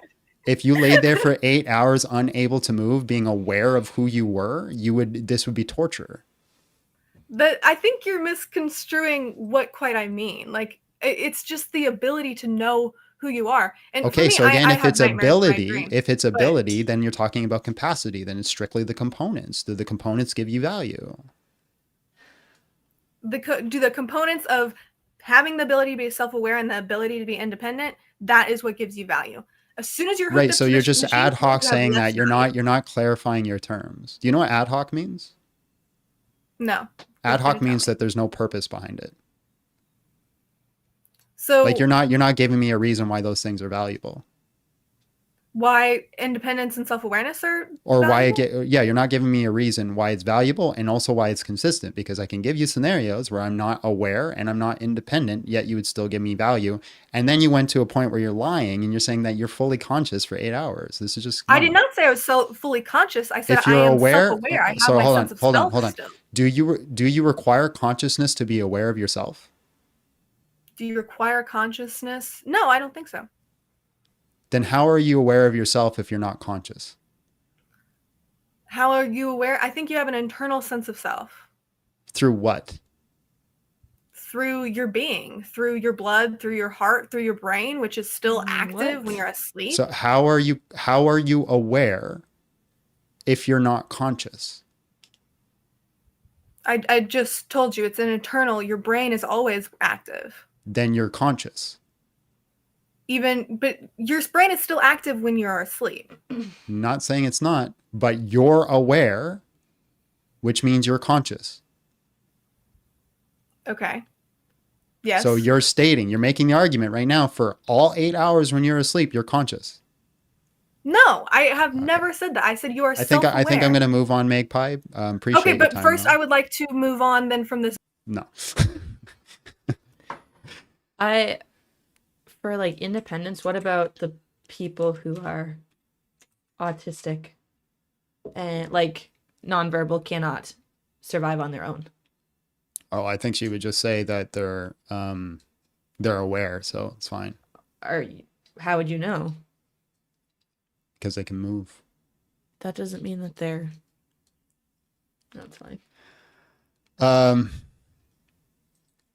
Hold on. This person said, "Wow, that was a shit move, John." Sorry, it was a shit move for me to move on from the person who says that you're fully conscious for 8 hours when you're asleep.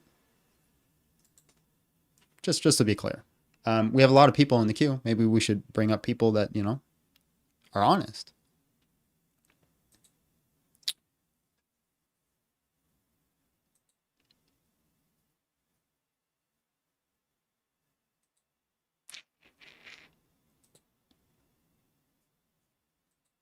Mm-hmm.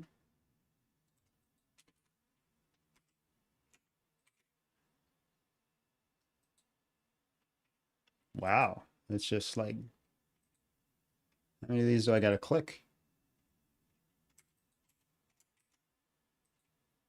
I wonder if this is still working. There we go.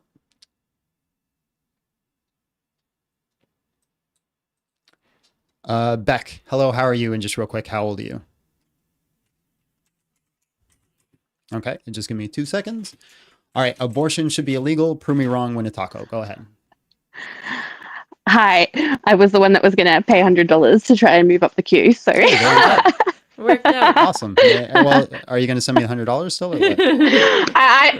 I probably. You don't have to. I'm just picking on you. I'm in Australia, so it's like super late right now. But I have 5 kids, and Okay. I would say Beck, that I'm basically just before you go, and I don't mean to cut you off. Stale Rail Woodworking came in $5. Says, I can't imagine being part of this dating pool. I'm glad I have a based wife like you, John. God bless you too. Thank you so much. And yeah, it's I would hate to date right now. All right, Beck, go ahead. I have 5 kids, and Okay. I would say that I am pro-life, but I don't know that I could go as far as to say I think it should be illegal. And I've always wanted to. So many people are just pro-choice, as they call it, and so it's hard to have a reasonable conversation about this topic with anybody. Okay. But a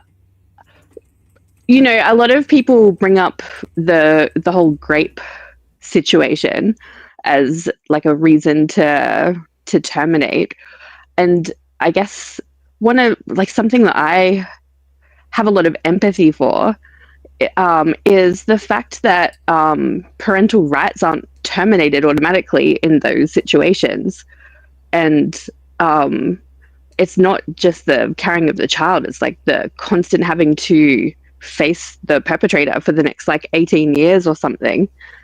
And I'm sorry. there's so many issues what's your argument? I'm just a little lost here. Yeah, I guess I don't see how, with the current system that we have, that it just should be illegal, and then still women are having to sort of go through same way, those sort of situations. Same way murder is illegal. We pass a law and legislation that means that if you participate in an act of an abortion, you suffer consequences. Yeah. I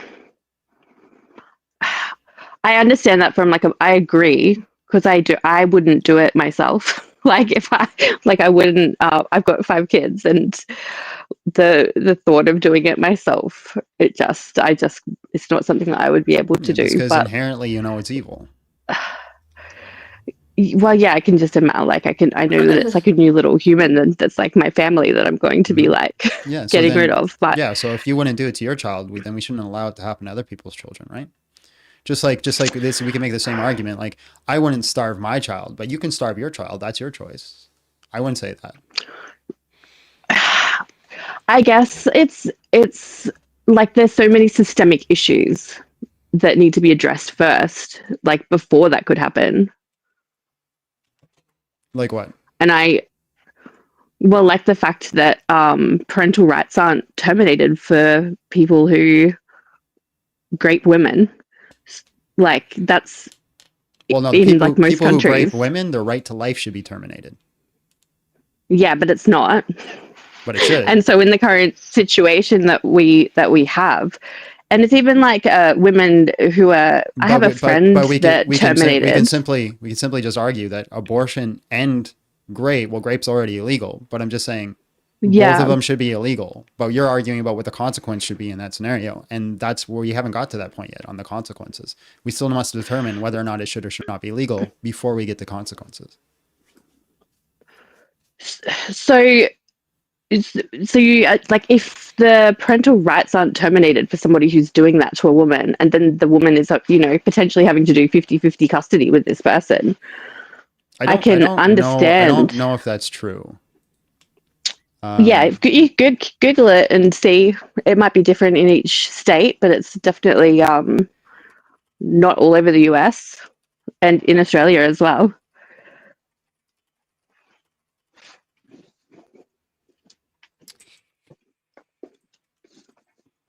It says in most places, someone who grapes another person can lose their parental rights to a child conceived through that act, but laws vary depending on country or states. The United States and the U.S. Issued a complex because parental rights are separate from criminal liability. Here's a general overview. As of recent years, more than 40 U.S. states have laws that outlaw courts to terminate or restrict the parental rights of someone who fathers a child through grape.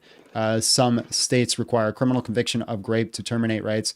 Others allow it based on clear, convincing evidence in civil court, even without conviction. So it seems to be yes and no. I think, yeah, if you grape someone, I don't think you have the right as a parent anymore. I agree with that. Yeah, I agree. But again, this is aside the topic. This is like a bit of a red herring. Well, I think that's like an issue that people like. I was going to say before that I have a friend who terminated, and she was in a domestic violence relationship, and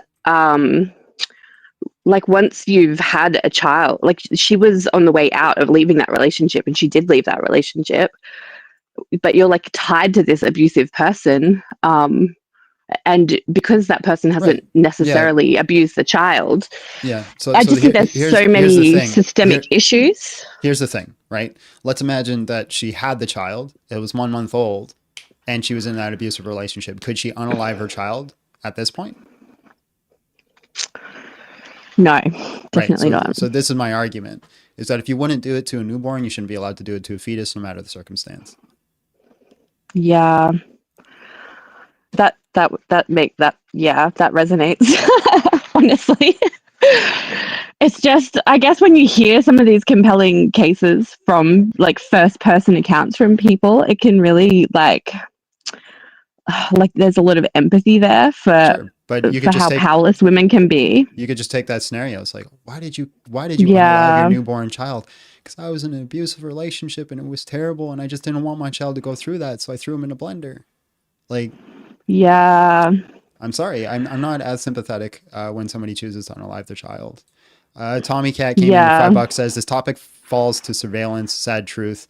This grape abortion people, some are also all for manipulation of the judicial system.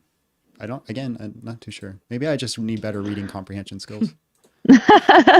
Yeah, no, it's not about because of the act of it. It's more just that there's so many other little things, and I will just add, I don't know if you're aware of this, just as an aside, in Australia, I'm in a state called Queensland, and we have some of the most lax abortion laws in the world, where you can actually get an abortion like up to the day before birth for any reason. And then once the baby is like terminated, they don't have any right to care. And they estimate that probably 2 to 3 babies per week, because they get injected with an infanticide like that late, and the baby has to be delivered because that's no other way to get it out once it's like that late term. And they estimate like 2 or 3 babies per week are actually born alive, but they don't have right to care, so they're just like left there.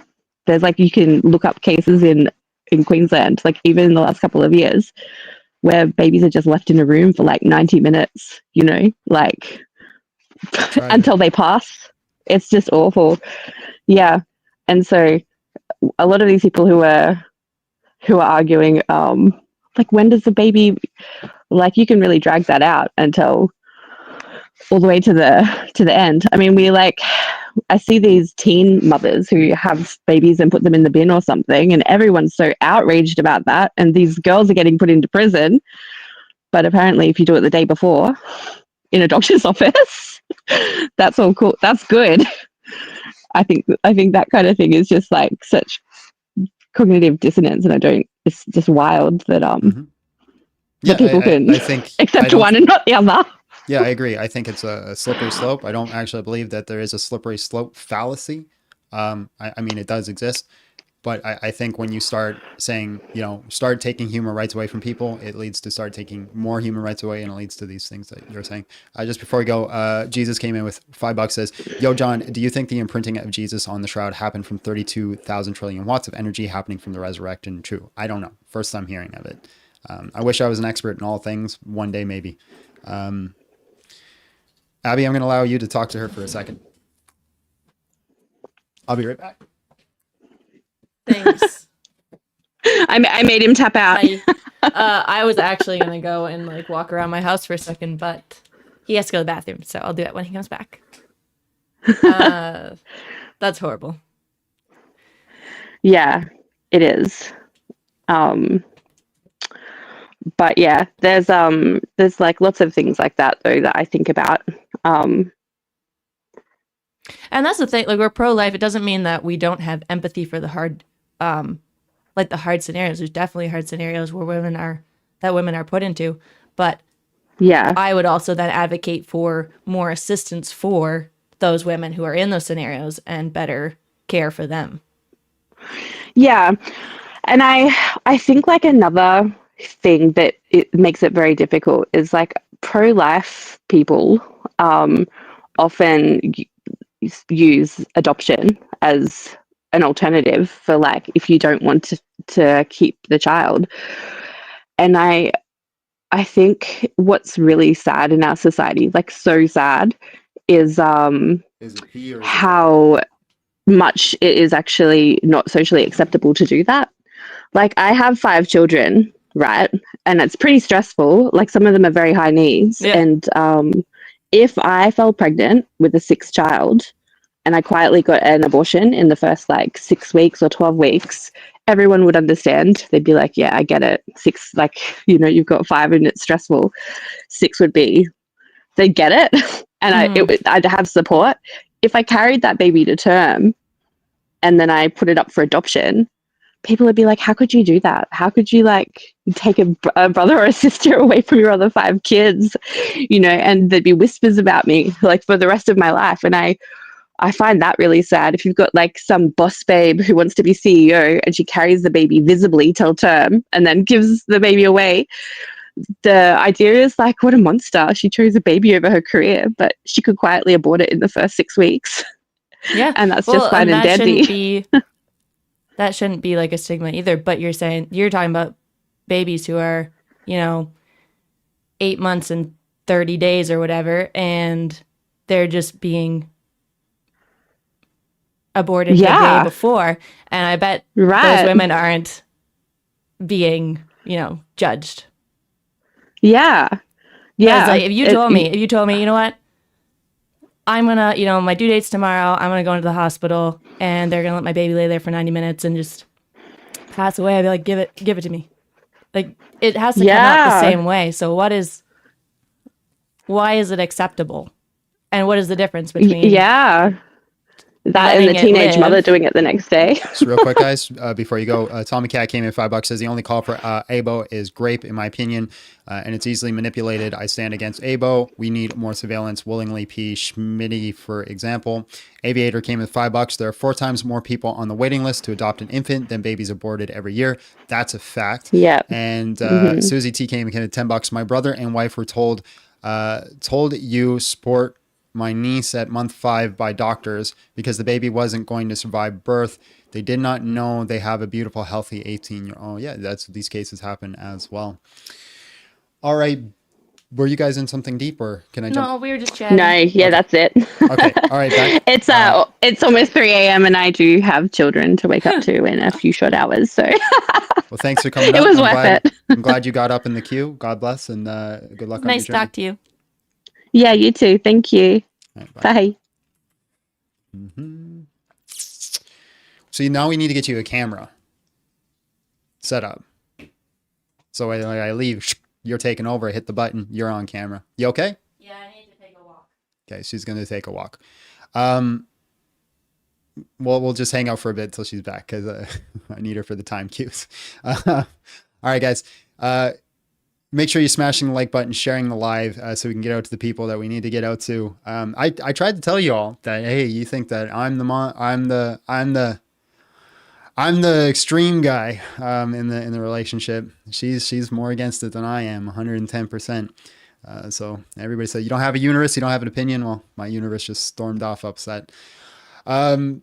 Dang. All right, guys. If you want to support the channel, support the ministry, you can do so on Patreon. Links in the bio. You can also do through Super Chats or PayPal. Link is also in the bio for PayPal donations if you want to do that as well to help this channel grow, help this ministry grow so that we can go live on Monday, Wednesdays, and Fridays is when we go live. We also go live on Tuesdays, Thursdays as a hangout. We're also going to be releasing more content. We've just brought someone onto the program as well that's helping us grow and do new content and better content. So if you want to do that, yeah. Doc came in with $5, says, how many people are in the queue? It literally says exclamation mark, exclamation mark. I have no clue. That's all it says. It says exclamation mark for the amount of people in the queue. Jesus came in with $2, says, John, Elvis Presley in chat is rage baiting us. I got to get my mod back. Abby, because she's got it all open on there. I don't have access to it right now. But if we have a mod, then they can mute them. We're going to do a quick break.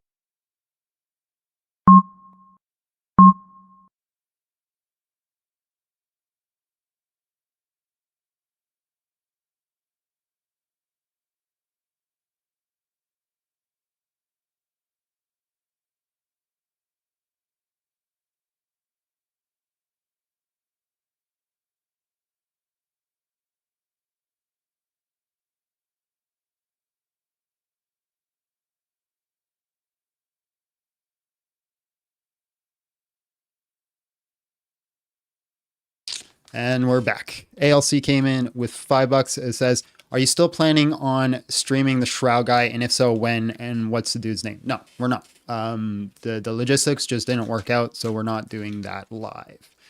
So yes, let's bring in the next guest that all been waiting patiently. Let me mute and then we'll do. Apparently there's a troll in the chat, everybody was saying. Who is it? I don't remember. Bobbert, hello, how are you? And just real quick, how old are you?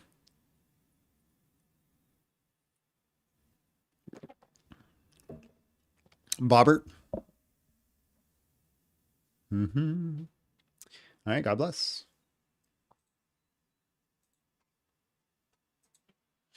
Oh, he came in earlier. Greg, hello, how are you? And just real quick, how old are you? Kind of fuzzy. How old are you? All right, bro. Okay, abortion should be illegal. Prove me wrong. Win a taco. Thanks. Can you define for me abortion? So the act of terminating a pregnancy that does not lead to a live birth. Okay. Anything else included in that? I think that kind of covers it. Okay. Can you define illegal for me? Illegal would mean that it's against the law and there should be consequence for doing something. Okay. Based on your earlier conversation with Magpie, you said you weren't interested in political systems, but you used the word illegal in the premise. So despite your claim, your prompt kind of inherently includes a political ideology. Do you want to revise the prompt or do you want to continue with that? No, I don't want to revise the prompt. If you're just interested in arguing the prompt, I'll move on. Unless you're actually No, I'm interested in asking for arguing the intentional definitions, and I rhetoric. think definitions are important. Do you not agree that definitions are important in your prompt? All right. God bless, man. I got lots of people in the queue. No interest in people who don't actually want to argue the rhetoric or the topic and want to argue tertiary concepts to technically be right.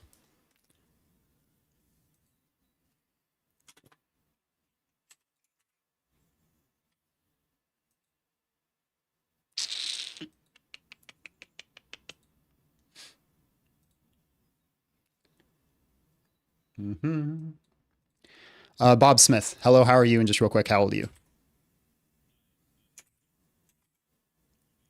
38. Okay. Just one sec. All right. Abortion should be illegal. Prove me wrong. Win a taco. All right. So I guess the first thing I want to understand is, I guess the way things used to be, right, with Roe versus Wade. Do you know how what the rules under that were? That Not particularly, no. So the federal government said, okay, states cannot make a law that restricts abortion up to 24 weeks, right? And so then coming to this question of should be illegal or not. So so laws inherently have to be based on facts and the best evidence of the way things actually are. Hold on, just real quick. Why does it have to be based on facts? So what else do you have to go off of aside from feelings? Well, laws Right?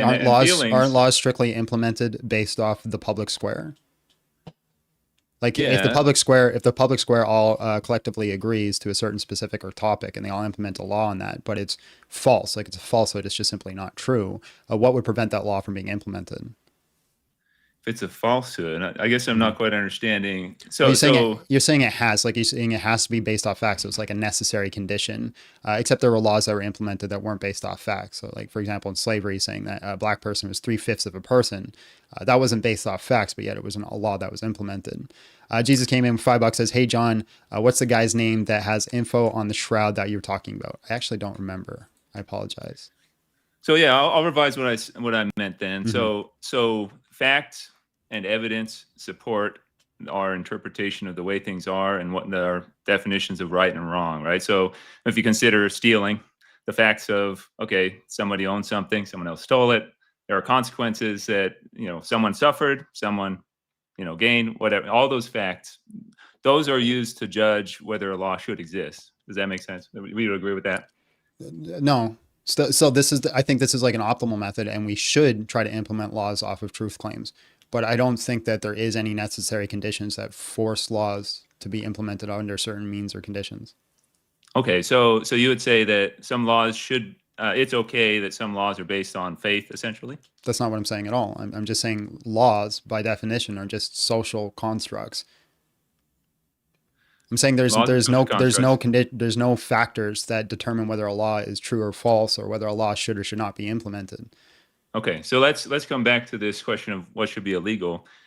So would you agree that whether something should be illegal comes down to balancing competing interests and values, and understanding the distinctions involved between these interests, right? So if a law is protecting somebody or something, right, there are interests involved.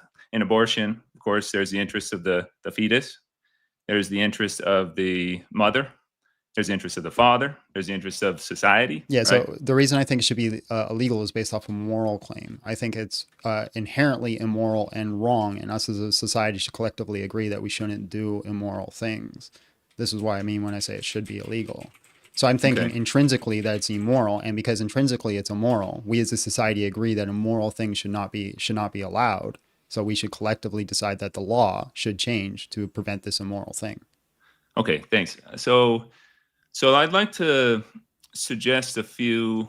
I guess when I think about what should be legal versus what I think is right and wrong, because I personally agree with that if I am that sex should be between a man and a woman who are married, that it's best for society, that you're are responsible for your choices and so forth, and that abortion it has some trappings of irresponsibility and things that are not good, right? So I personally, my personal conscience would be that, hey, if I got my wife pregnant and she isn't threatened. By the way, my wife did have an ectopic pregnancy, and I live in a state where it was actually very scary, and she had internal bleeding with a liter of blood in her abdomen. And so there was a scenario where, hey, we had to take action. She was going to die. Yeah. Right? So ectopic though is not the child is already gone, right? They didn't implant That's correct. properly. That's correct. Yeah. There are other medical conditions that are not like that, but in any case, I guess what I want to get at though is that there are competing interests involved, and whether or not something's right or wrong often comes down to balancing these competing interests, and especially when it comes to legal matters, because if you have no basis in the facts and whose interests are more valuable. So you've talked a lot about. I've listened for maybe an hour or so about value. The fact is that there's value in the mother. There's value in the embryo, but then it's a question of competing interests. So when you're evaluating competing interests, I believe that it's the distinctions that makes the case for legality, right? So what are the distinctions, say, between a fully formed baby and an embryo less than 24 weeks old, which is what Roe versus Wade, the Supreme Court justices looked at the evidence available as far as medical science and said, okay, Roe versus Wade, we're going to decide that as far as we know, up to 24 weeks, there isn't any Sorry, just pause real pain. quick. Abby, did you Yeah. see a red super chat? No. Rebecca came in, $2, says, good night. I hope you saw my red super chat as promised. I did not. If it shows up, great. If not, hey, it's still wonderful to have a conversation with you. I just hope you don't lose any money in the process. Sorry, go ahead. Yeah, so let's talk about the distinctions, right? Because when you're weighing different values, because everyone involved, the parents, the embryo, have value, right? I'm very lost on where you're trying to go with this argument, because you're trying to implement that the law is simply just determining people's interests, and then one's interests can outweigh someone else's interests, and then you're going to like inherent value of a human being. I'm not sure how these correlate or how these connect and where we're going, and I'm getting more lost as you go. Can help you. I think I can help with that. So there's three distinctions I want to point out between a baby and an embryo. So an embryo, again, this is before 24 months. But what does this have to do with law being based off people's interests? Because if majority of people's so let me just ask, if a majority of people's best interest was to make black people slaves again, should we implement a law that does that? No, because the consequence of a world or a society that value or that allows that would have other negative consequences for everybody, right? Like well, no, it would have negative consequences for black people. What would be the negative consequences for like white people who take advantage of that? Well, I think we've seen exactly what happens is that people have conscience and they recognize that this is wrong, and you have 500,000 people die in a civil war. But I guess that was because people had different interests, right? Now, this hypothetical is that, let's say, again, majority of white people now have the interest that they want black people as slaves again. So they implement a law that changes that for their best interest, and they are the majority, so their best interest wins. Why would you say no, they couldn't do that? Well, governments, of course, do a lot of things like that, right? And people make decisions. But again, I'm trying to bring this back to laws that make the most sense for a just society, right, one that is based on good morals. But I'm trying to understand what you mean by saying your interest. It's based off interest and the need to balance interest. So again, if the majority of the people's best interest is to take black people as slaves, that would only have a negative outcome towards black people. White people would have a higher benefit from that. Why should we fight against this? Well, possibly. Again, it's you'd have to take into account, right? And I'm talking about the best laws, right? So just real quick. Hold on. Somebody says, now I'm endorsing slavery. Look up what a reductio is. Of course, I don't endorse slavery. I'm trying to show this guy how his worldview can lead to that conclusion. All right, go ahead. So all of the negative consequences on the black people in that scenario, right? Those should be weighed in this determination of whether this is a just law Okay, and a so then good law, then right? it's not based off of interests. Oh, sure it is. All of the interests of the black people have value, and they should determine, if But we're how does rational and you have a you good said you conscience. said it balanced. How does it balanced if they're outnumbered, like say 10-1 or 5-1? Well, it's not a matter of balance. It's a matter of what is the value and what is the cost and what is the benefit, right, to everyone involved, right? The cost to the black people is much, much greater than the benefit to the white people in such a scenario. Okay, that's what I would argue. But I guess and in some sense you have to make this determination.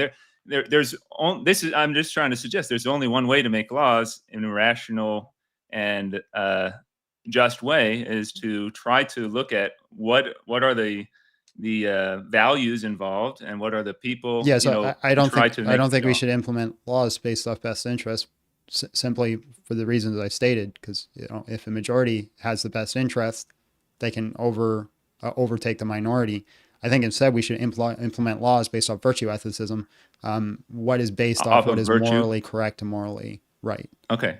So the determination of what is morally wrong and right, maybe this is a good segue into what I'm trying to communicate here, is that the determination of what's morally wrong and right is a bit fuzzy in some sense, right? In that, of course, if you are Muslim, say, or Buddhist or Christian, all these different faiths, right? There are different things which are considered wrong or right in and even within Christianity, there's thousands of different sects. Okay, so here, before we go into this long train of like where morals come from, do you agree that it's wrong to unalive innocent people? I believe it's wrong, yes, to unalive innocent Okay, so people. we collectively agree on that. Now we just need to determine what is innocent and what is people. Right, exactly. So And we in don't fact, need to this we is- don't this is- need to go into a long convoluted debate about subjective morals or objective morals, because we already agree it's objectively wrong to unalive innocent people. Yeah. Okay. Yeah. Now so you're then getting we to the just- root of it, actually, because now it really comes down to whether or not, under the law, a fetus deserves to be qualified as a person. Yeah, and have the same protections. And that's really the fundamental question we're at, right? Yep. And so the determination of that, right, in trying to make a decision, because if you were the king of the world, right, and you were the lawmaker and say, okay, this is the way it should be, and it sounds like you're pushing for that kind of a level of agenda of say, okay, this is what I see is right and wrong, and that's what should be legal, and this is what the law should enforce. So you're making a claim that the law should enforce this particular position. No. Right? What I'm saying is, I think everybody already agrees with my stance. They're inconsistent, right? They're ad hoc and arbitrary. So right, I think if I say stance. to everybody in this chat, is it wrong to unalive innocent people? Everybody's going to say yes.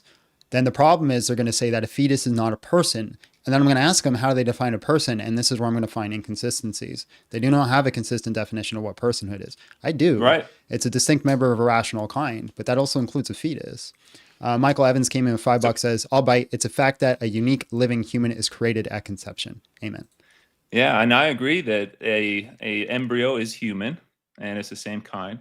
And I guess there's still distinctions, though, because that's where a lot of times this pro-life argument, I think, falls, is that they stop too soon, right? In the definition of a person, it's too simple. There's not nuance. No. And so let me you get need to the nuance. Simplicity is actually the best explanation. This is Arkham's razor, right? If you can get a totality of a conclusion through the most simplest explanation, it's more likely to be right.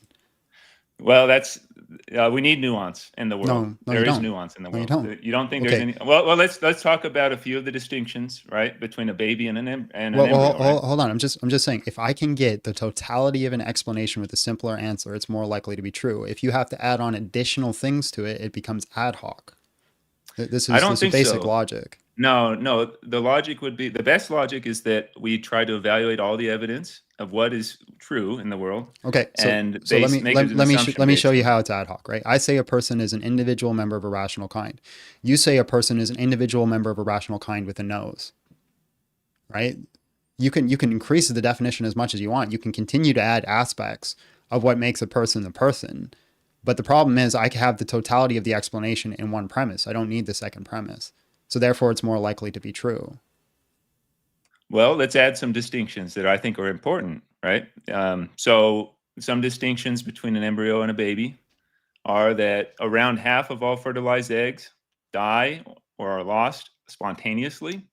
That means that a conceived person, or if you Yeah, wanted so to I'm gonna protect I'm it gonna as a show you real person. quick how that's ad hoc, because you simply travel back 500 years. The majority of babies that were born were lost too. No, I'm just saying this is the definition that in some sense, these a lot of But these what I'm saying, conceived. oh, hold on, I think you misunderstand what I'm saying. Is there that doesn't change the child's ontology because they spontaneously end up passing away. Because given time, we can implement medical systems that prevent that from happening, just like we did with newborn babies. Possibly. It's difficult to say. These are spontaneous abortions. So we're talking over 100 million spontaneous abortions every year.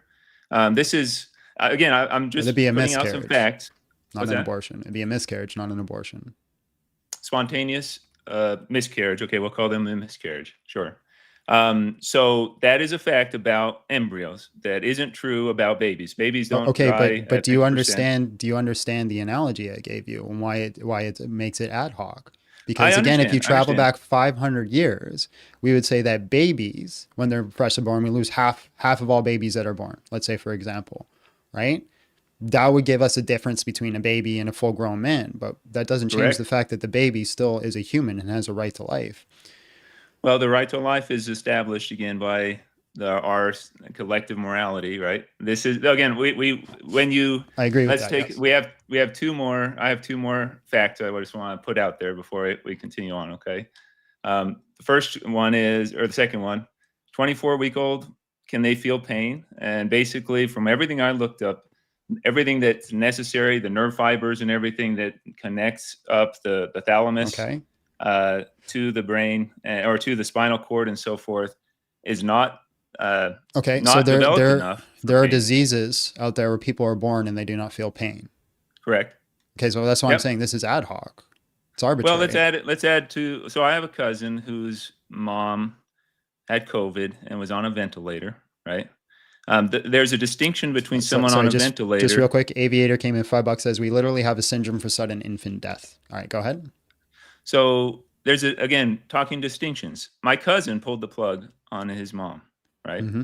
And there's a distinction between someone who is on a ventilator who looks like they will recover and who medical science, the doctor's best guess is that they won't recover, but they might still, there's always a chance, right?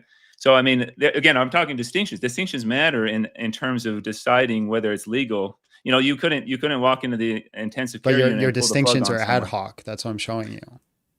I They don't don't actually understand the give mean value. they are facts about the way things are that when you are trying to Okay, design a so legal theory. let me show you how it's ad hoc. Okay, let's say all of a sudden right now, a disease that goes out into the world all of a sudden makes it so that equivalent to miscarriages. What was it? 15%, 1 million a year. 1 million people a year just start randomly dying. They just hit the ground and die. Does that mean people lose their value? No. Okay, And so I'm then not saying I'd that say this the same with the doesn't. fetus, right? So that's why it's ad hoc. So my what I'm getting at is that there may perhaps we should consider a different set of ethics around a human being under different circumstances. So if you are a vegetable and you're on a ventilator, there are a different set of rules that have been come up with. If you did the same thing my cousin did, unplugged, right? Right. So there's a His difference aunt between with someone else. there's a difference between vegetative and brain dead. If someone's brain dead, the body stops working in unison and they're starting their death process. Someone's vegetative, their body is actually still operating in unison. They're just not actualizing a conscious experience. I say someone that's a vegetative state has the exact same rights as I do.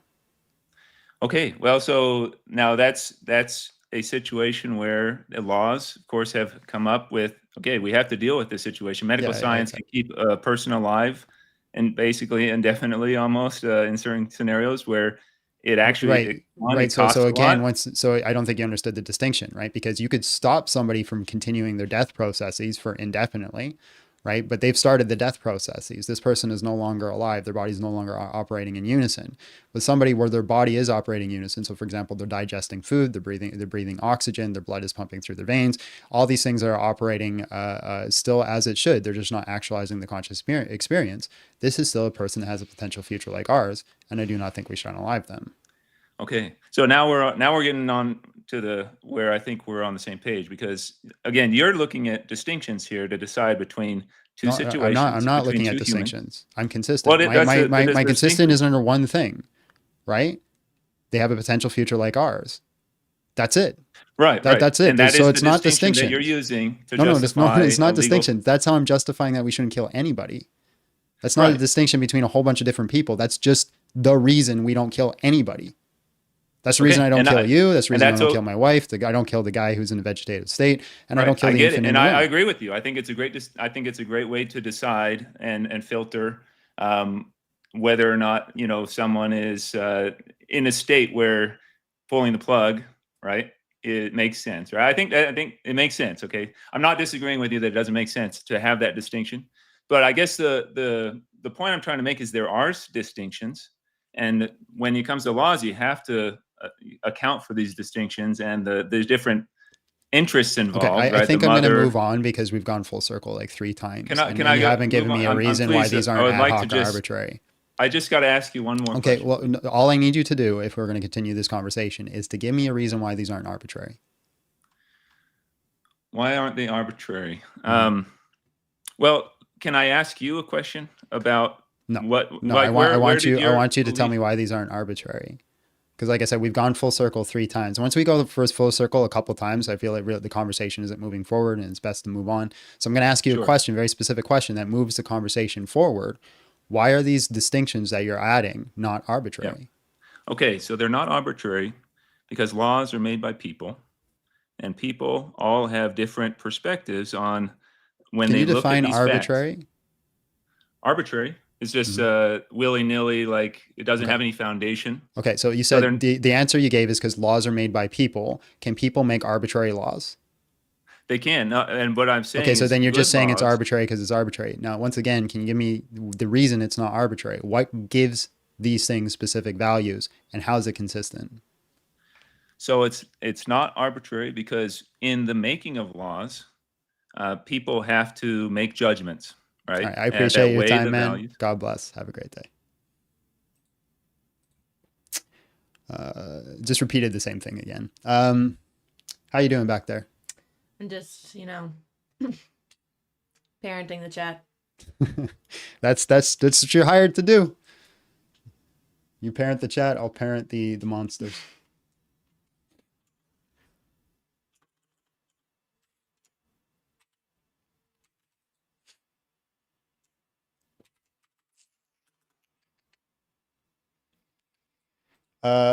SRZO Sirzaro. Hello, how are you? And just real quick, how old are you?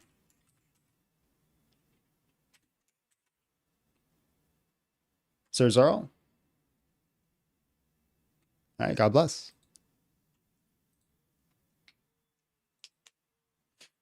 Am I allowed to make moderators? Yes. You can also take mod rights away if you think somebody's abusing it. That's your call. You said there was a certain thing I wasn't supposed to do with the moderators, right? But I only see one button.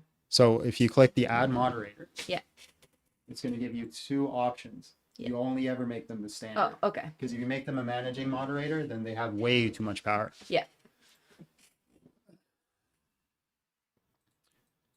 Stan, hello, how are you? And just real quick, how old are you? Stan. All right, man. God bless.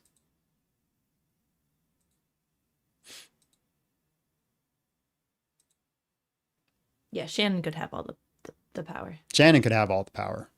We trust Shannon.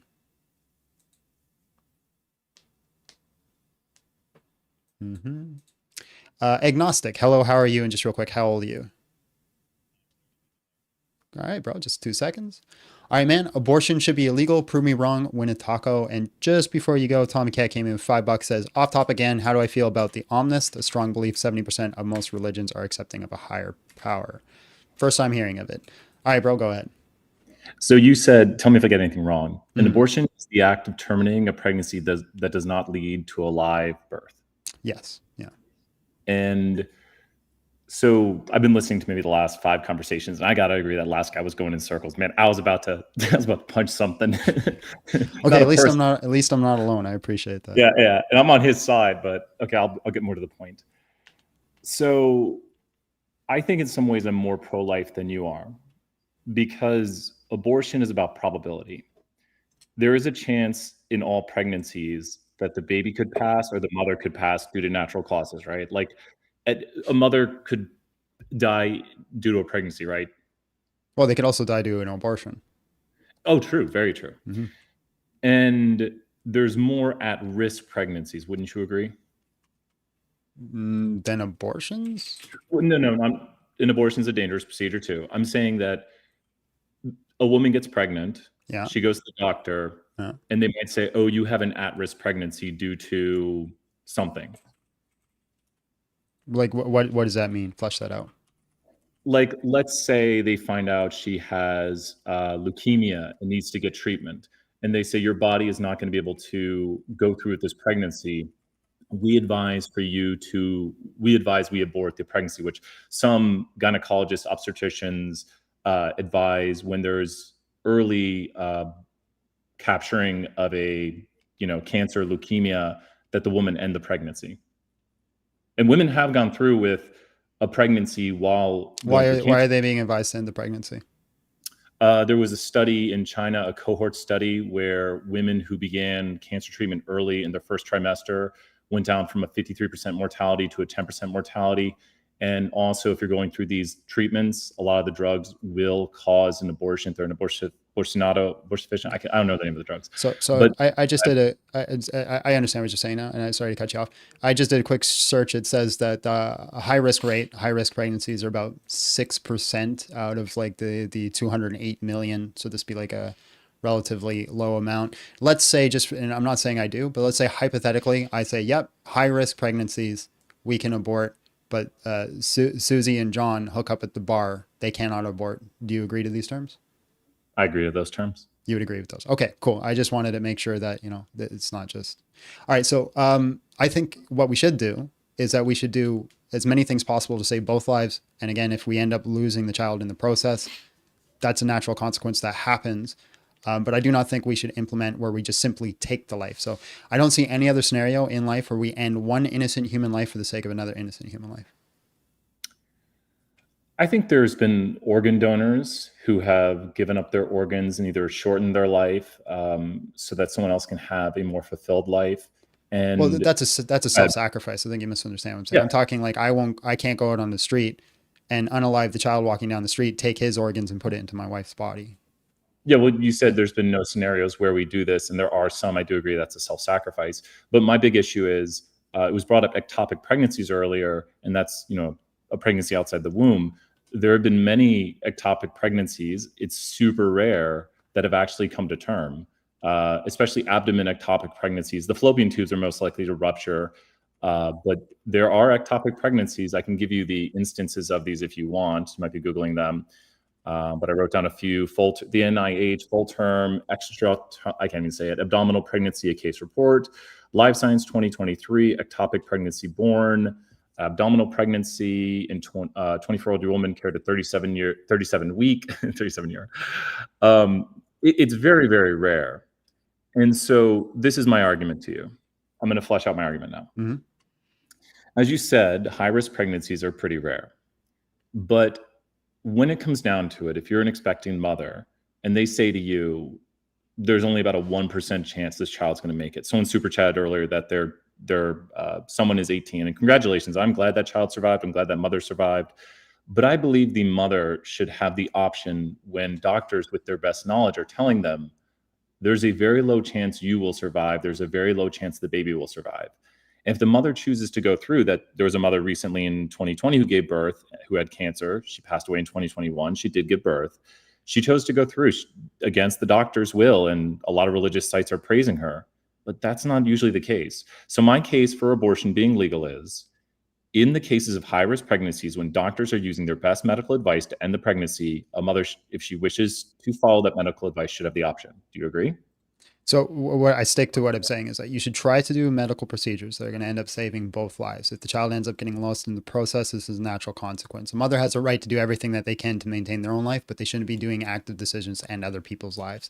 So, for example, with the ectopic pregnancies, there are some very rare cases where they do come to term. In this situation, it's extremely unlikely, and there doesn't seem to be a process where we can save that child's life. So the process would be saving the mother's life, and the natural consequence is the child ends up passing away. But when you say we should do everything, that's where problems arise, because there's always a chance with an ectopic pregnancy it could make it. There's always a chance that if you prolong your cancer but hold on, I think you misunderstand. We should do everything that we can in the attempts to save both lives, right? If what we're doing is it seems like you're trying to shift my burden to say what we're trying to do is everything we can to save the child's life.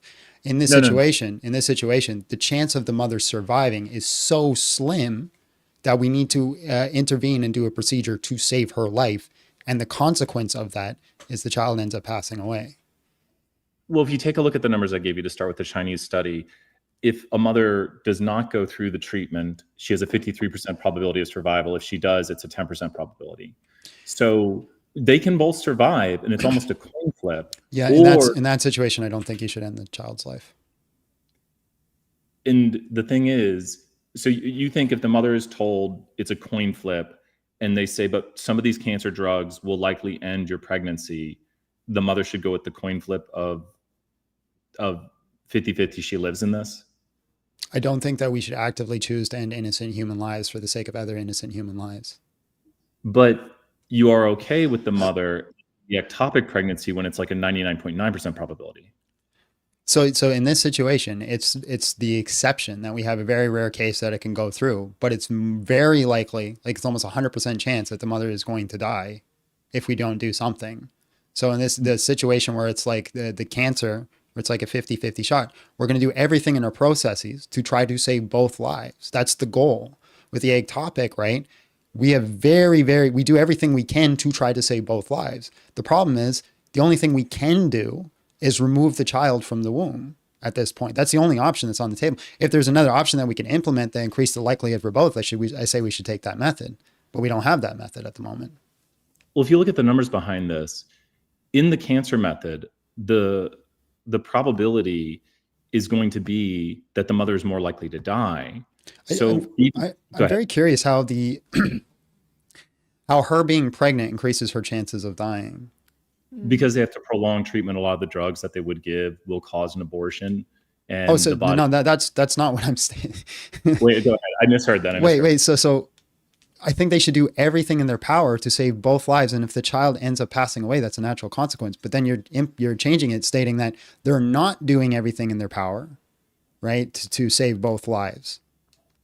But I don't agree with it being a natural consequence, because these drugs that we've created as humans are just a modern medicine, and deciding to take drugs that will end a cancer is a decision. And then with the knowledge that it'll cause an abortion, can you like give me your a body. pop, actually?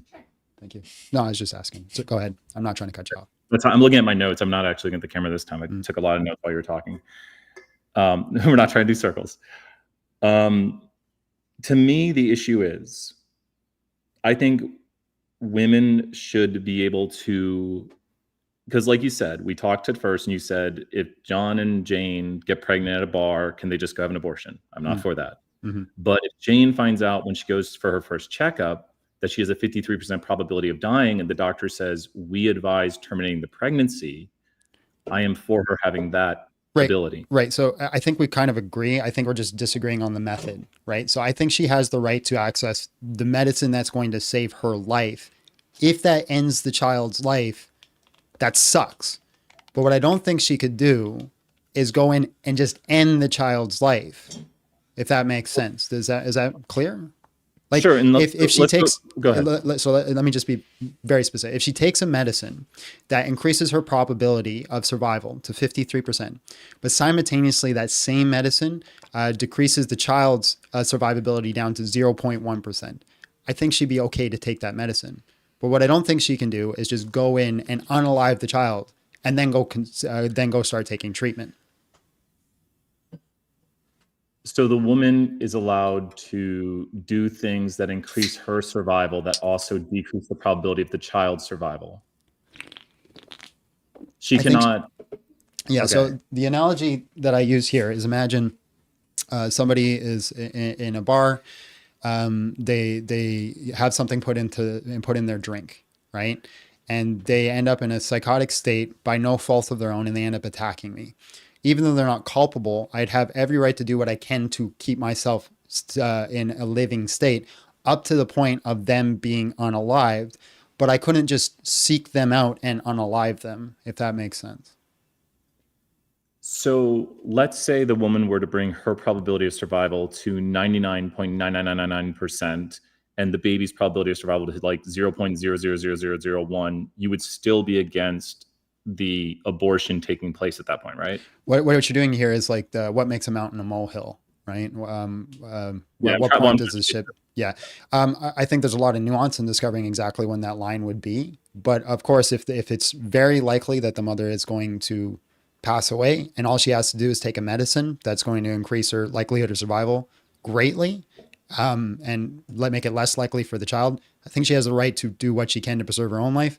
But if it's something along the lines of like, hey, she's got an 80% chance of survival, the baby's got an 80% chance of survival, she takes the medicine, she goes up to 99%, the child goes down to 0.2%.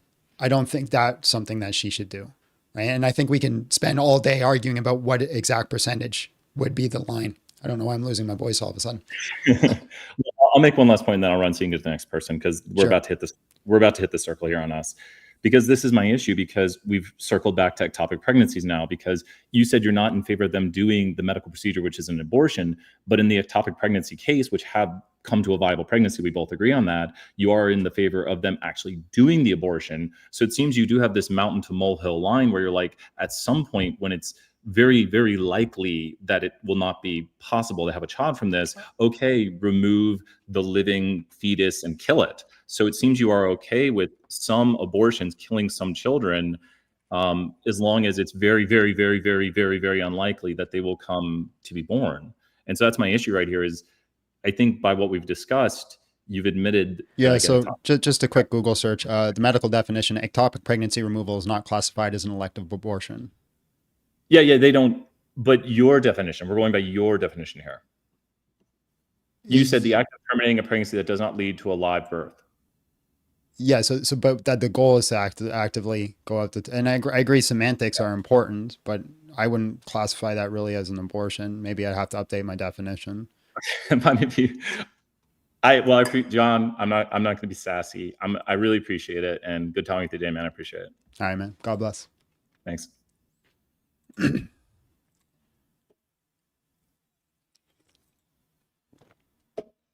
The mods are fighting. Are they? I don't know. Somebody said that in the chat. I was a nice guy. Good conversation. At least we can agree on the Brad and Susie thing. Oh, I think they're just playing.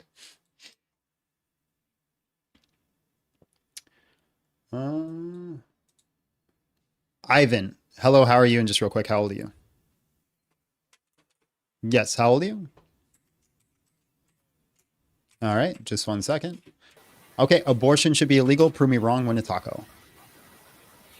Okay, so first of all, I want to say that English is not my first language, so I will have a couple of hiccups on the way. Mm-hmm. Second, I want to ask what can and can't I say, because to not get you in trouble. Don't say the M word. Don't say the R word. Right? Use the words like grape and smurder, and I think we'll probably be okay. Yeah. Okay. Yeah, that's fair. Yeah. Reasonable. Completely reasonable. So, my point is on abortions that the value of a human person is dependent on what value that person provides to society. Dang, So bro. Oh my I mean, god, yeah, that is it's savage. yeah. Oh. I mean, yeah. I don't like it either. I really don't like it Okay. really Okay. either. So just It real should quick, be I just 50-50. hold on. If you really believe that, are you willing to look at me and tell me that my cousin that has spina bifida, that spends most of his life in a wheelchair, and can really only do basic menial things, has less value than me?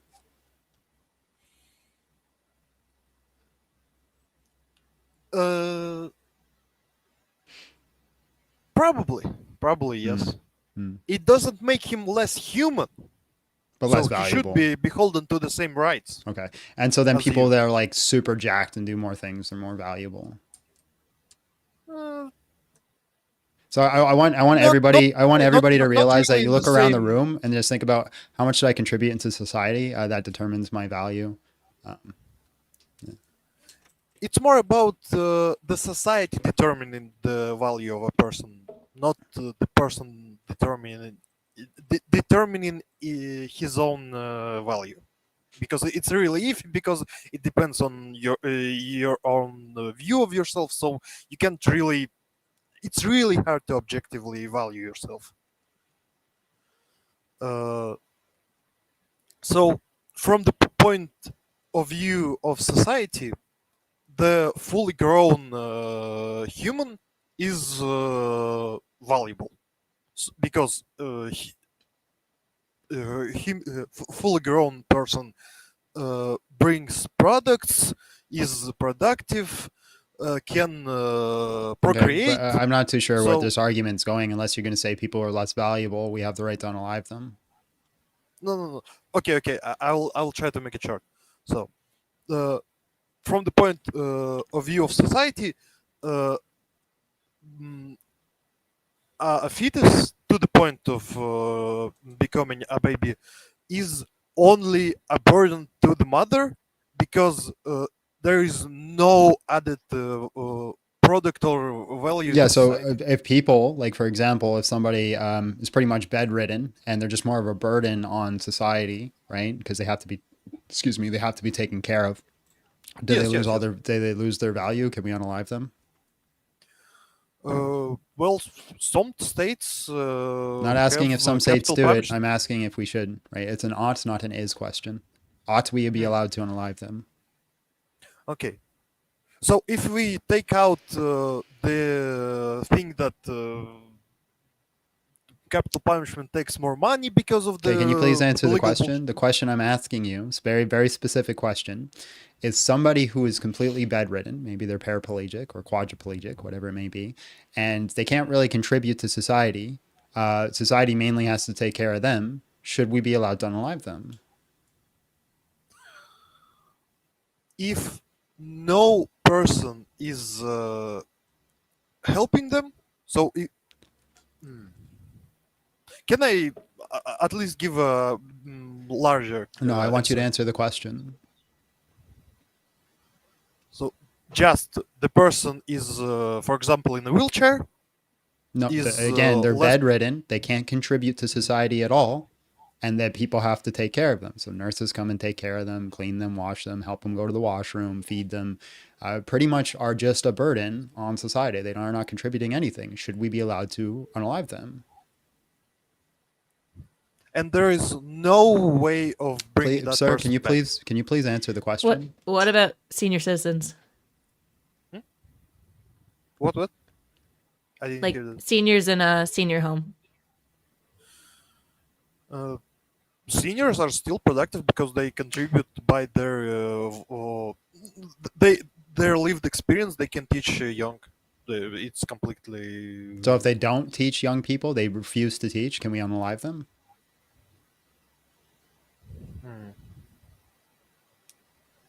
No. Why? Because that person is still. I would really need to think about how much.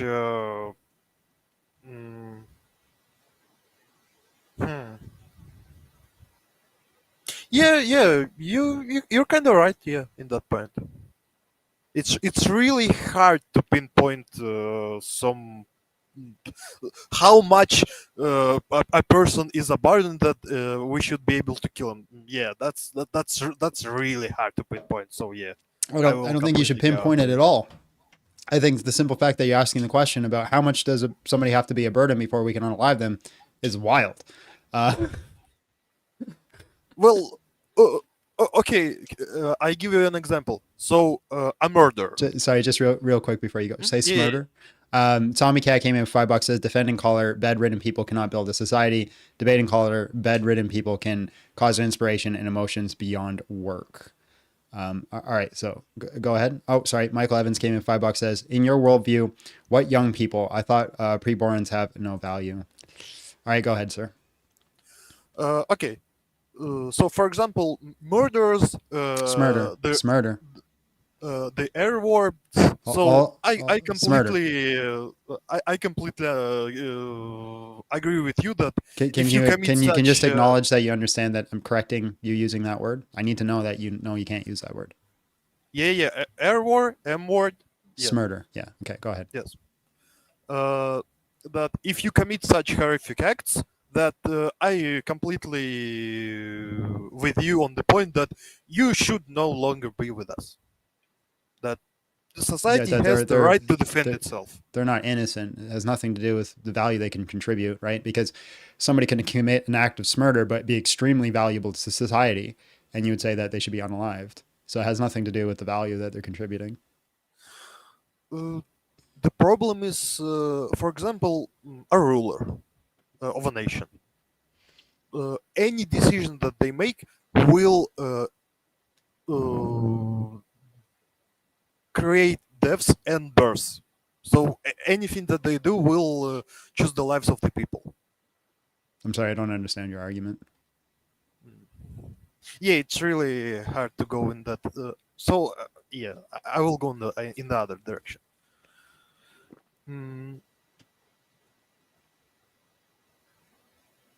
I really wanted to go in also other direction. Man, it's really hard to talk in English.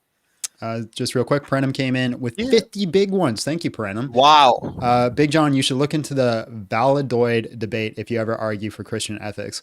It was a debate between a humanist and a Dominican friar in the 16th century, which talked about enslaving native peoples. The humanist was pro-enslavement. Perenum, by chance, could you post that in the Discord in whatever you think is the best channel for it? If you do that, I would absolutely love to look into that. The problem is, if I click this away and I continue with my day, I'm going to completely forget everything that you said in 15 minutes. I can make a note for you. Abby can make a note for me. That's because I got the brain of a goldfish. Yeah, what is the that's note? an interesting thing. It's on the screen. Wait. You can take a screenshot too. I don't know how to do that. You can do it on your phone. I'm a fast typer. Okay.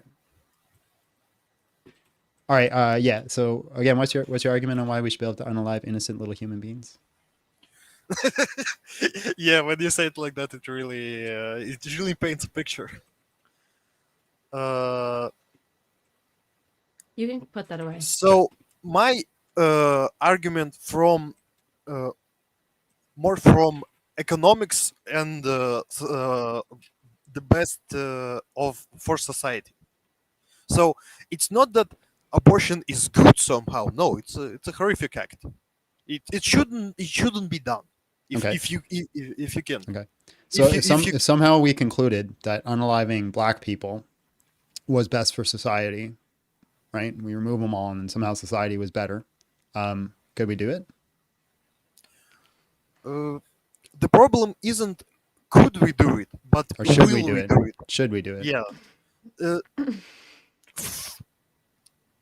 For example, let's like.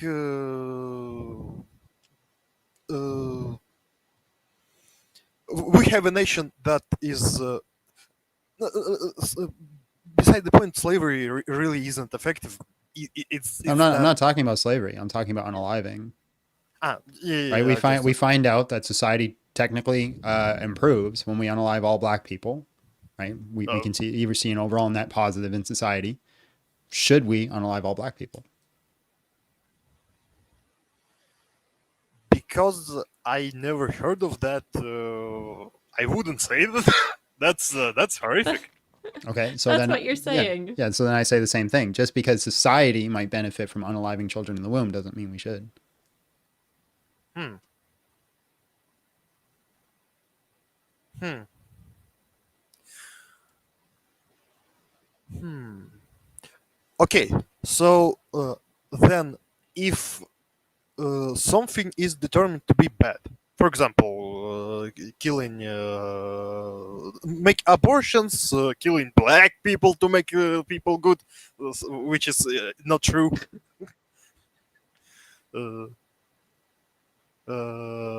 So, if, for example,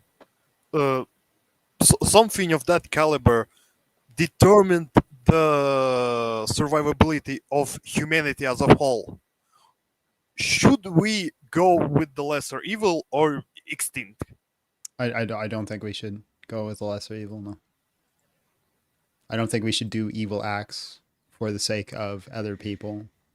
I don't think we unalive innocent people for the sake of other. I'm not a utilitarian, right? That'd be like a utilitarian viewpoint where you like take one single person, and if you found out you could torture them for all eternity to increase the livelihood of every other person on the planet, I don't think we should do that, right? So I don't Fair think we enough. should.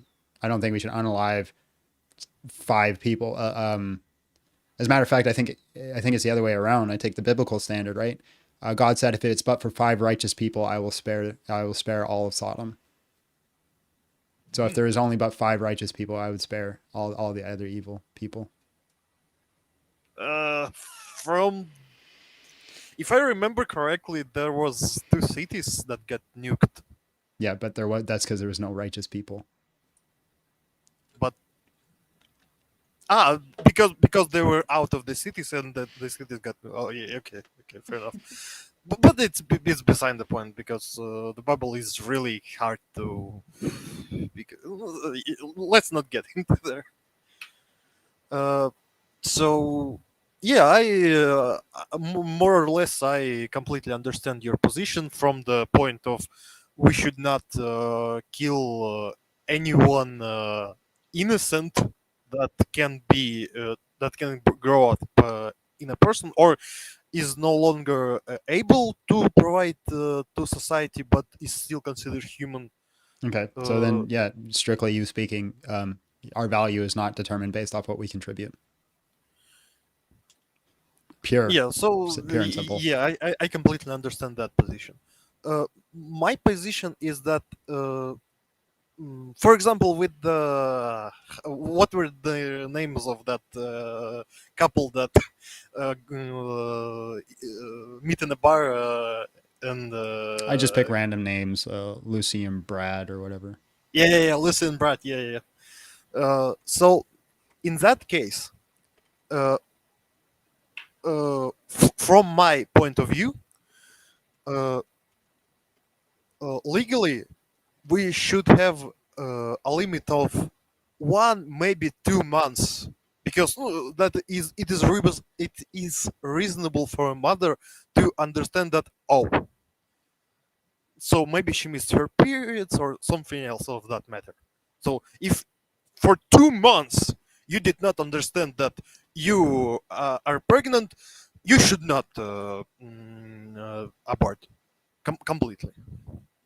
Maybe months, maybe 2 months. It's legal talk. It's not our discussion right now.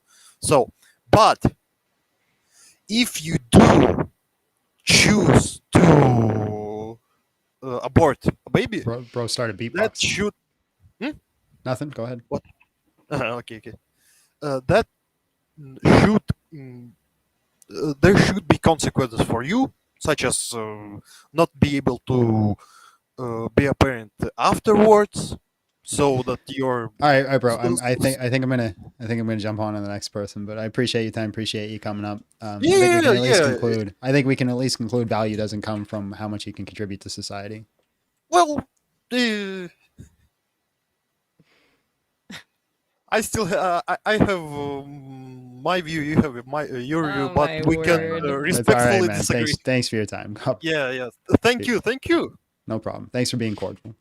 Gamble Gaming came in and said, "Listen, I'm gonna get hate, but I agree with you." Yeah, Yeah, anything associated with me will get you hate. I made the mistake of Googling myself the other day. That was a big mistake.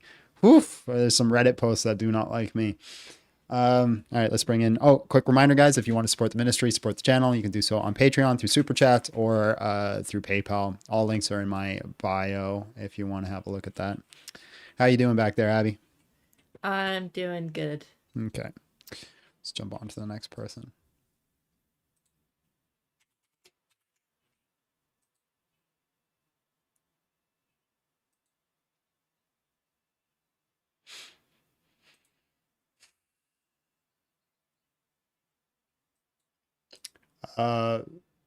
Besser Wisser. Hello, how are you? And just real quick, how old are you?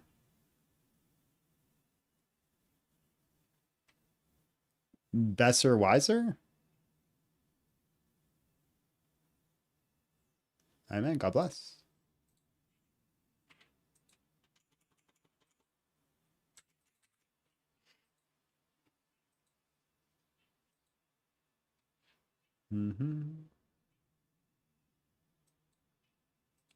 Ray Ping Miners.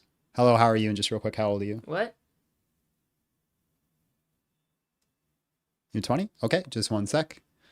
All right, abortion should be illegal. Prove me wrong, win a taco. So, you remember that Ivan guy? I don't entirely disagree with him.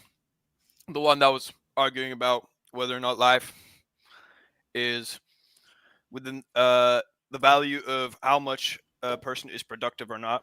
I actually don't entirely disagree. I hope you never get in a car accident. What? I hope you never get in a car accident. Thank you. Oh. Yeah. I didn't. That is terrible. Okay, thanks chat for pointing that out. And wow, am I oblivious?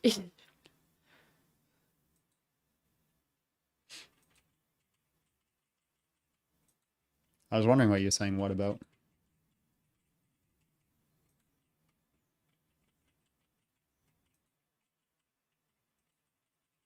I did say it out loud. Yeah, it's a terrible thing.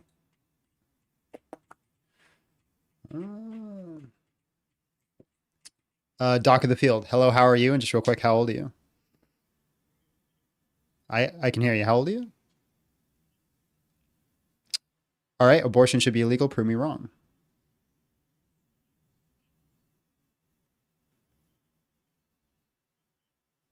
Because I'm military, kind of bad habit. I'll try to work on it. Yeah, okay. But yeah, it kind of goes down. They made some pretty good arguments. Originally, I was going to talk about grape, but that topic has been addressed several times. I don't want to keep on repeating it. I'm actually pretty. I'm 20 years old and I'm trying to convert to Catholicism, right? So I kind of got two, and I was an atheist beforehand. So I got like two different ideologies that with this conversation that are kind of, they ain't mixing too well. You feel me? Yeah, well, the issue here is that specifically with the Catholic Church, this is something that's declared from the chair. You wouldn't be allowed to be Catholic and hold to a viewpoint where abortion is allowed. That is fair. That is fair. Yeah. But one of the things I wanted to talk about was, you know, how women, and I think one of the other guys already addressed the dangers of a woman going through pregnancy, and how that pregnancy could kill a woman. And I can't really, I guess personally, like if my mother were to have a fifth child, my father cannot work. He did 19 years in the service. He cannot provide by himself. Like my mother had to start working because of his medical conditions. If she were in the scenario where she got pregnant, it was going to be her or the child. The rest of us, you know, and my three younger siblings who are still under their care would be left without a provider for a while. That would put us in a very, very bad situation. Right. So, So I guess again, when you these do cases, like, everything in your power to save both lives. If you end up with the loss of the child, that's a terrible consequence, right? Right.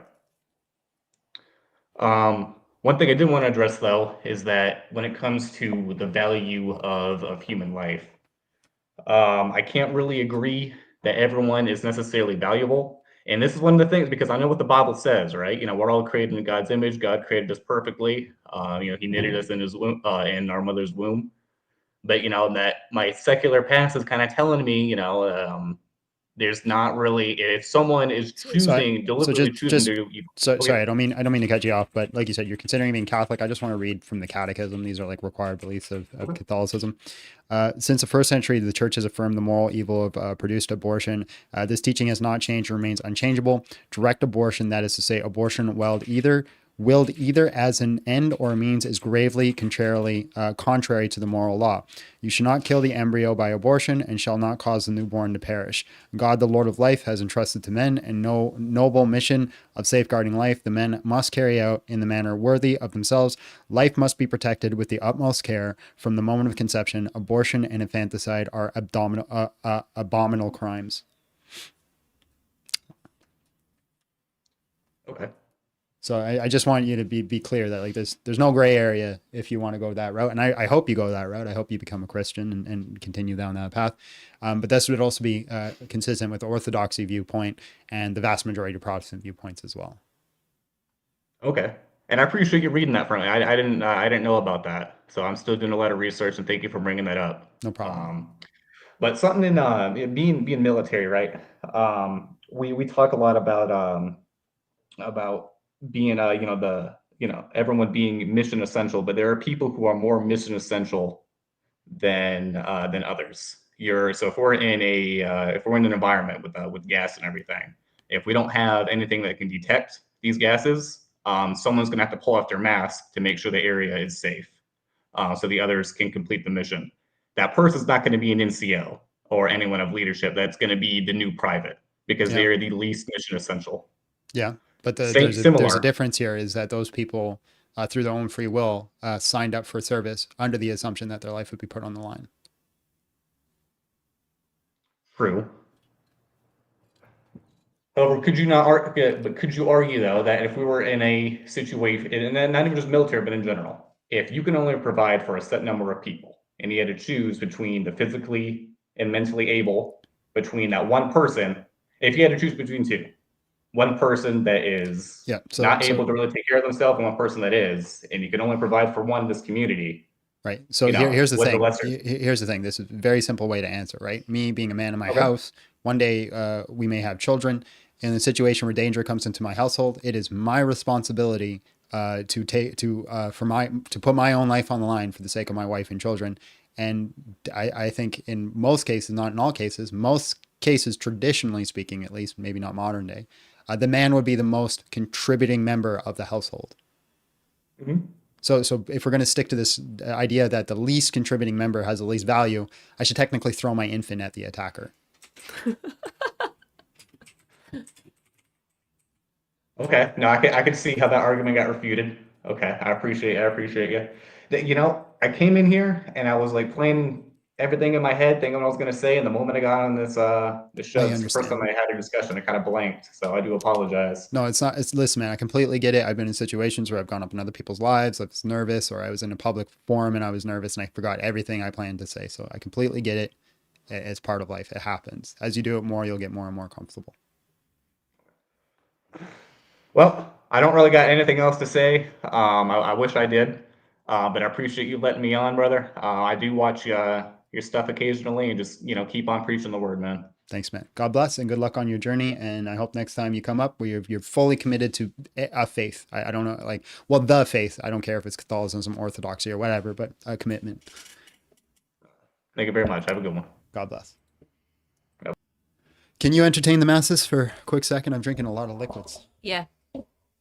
That's fine. I messed up. I forgot that this was delayed. What's delayed? The live, so I've been writing the wrong timestamp by like a minute, so it's just gonna be more. You'll have a rough. I know. So it's just gonna be more annoying. Yeah. It's okay. Live and learn.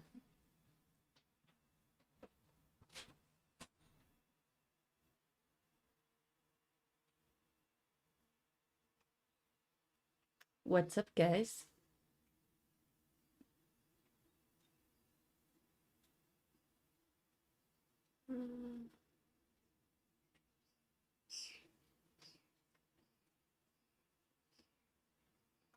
People just arguing in the chat.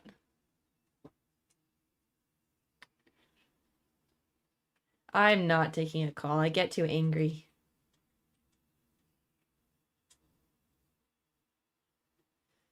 I don't know if I would call myself the CEO, but I'm like HR and a personal assistant.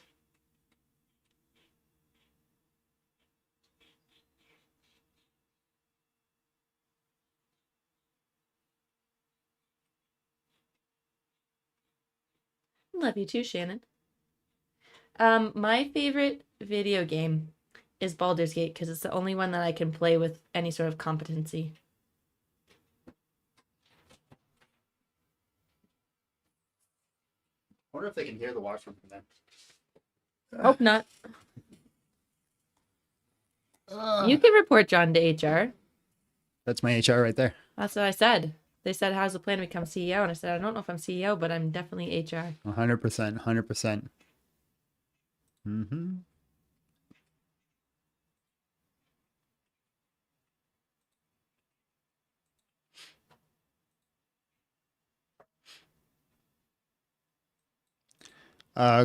Goopert. Hello, how are you? And just real quick, how old are you?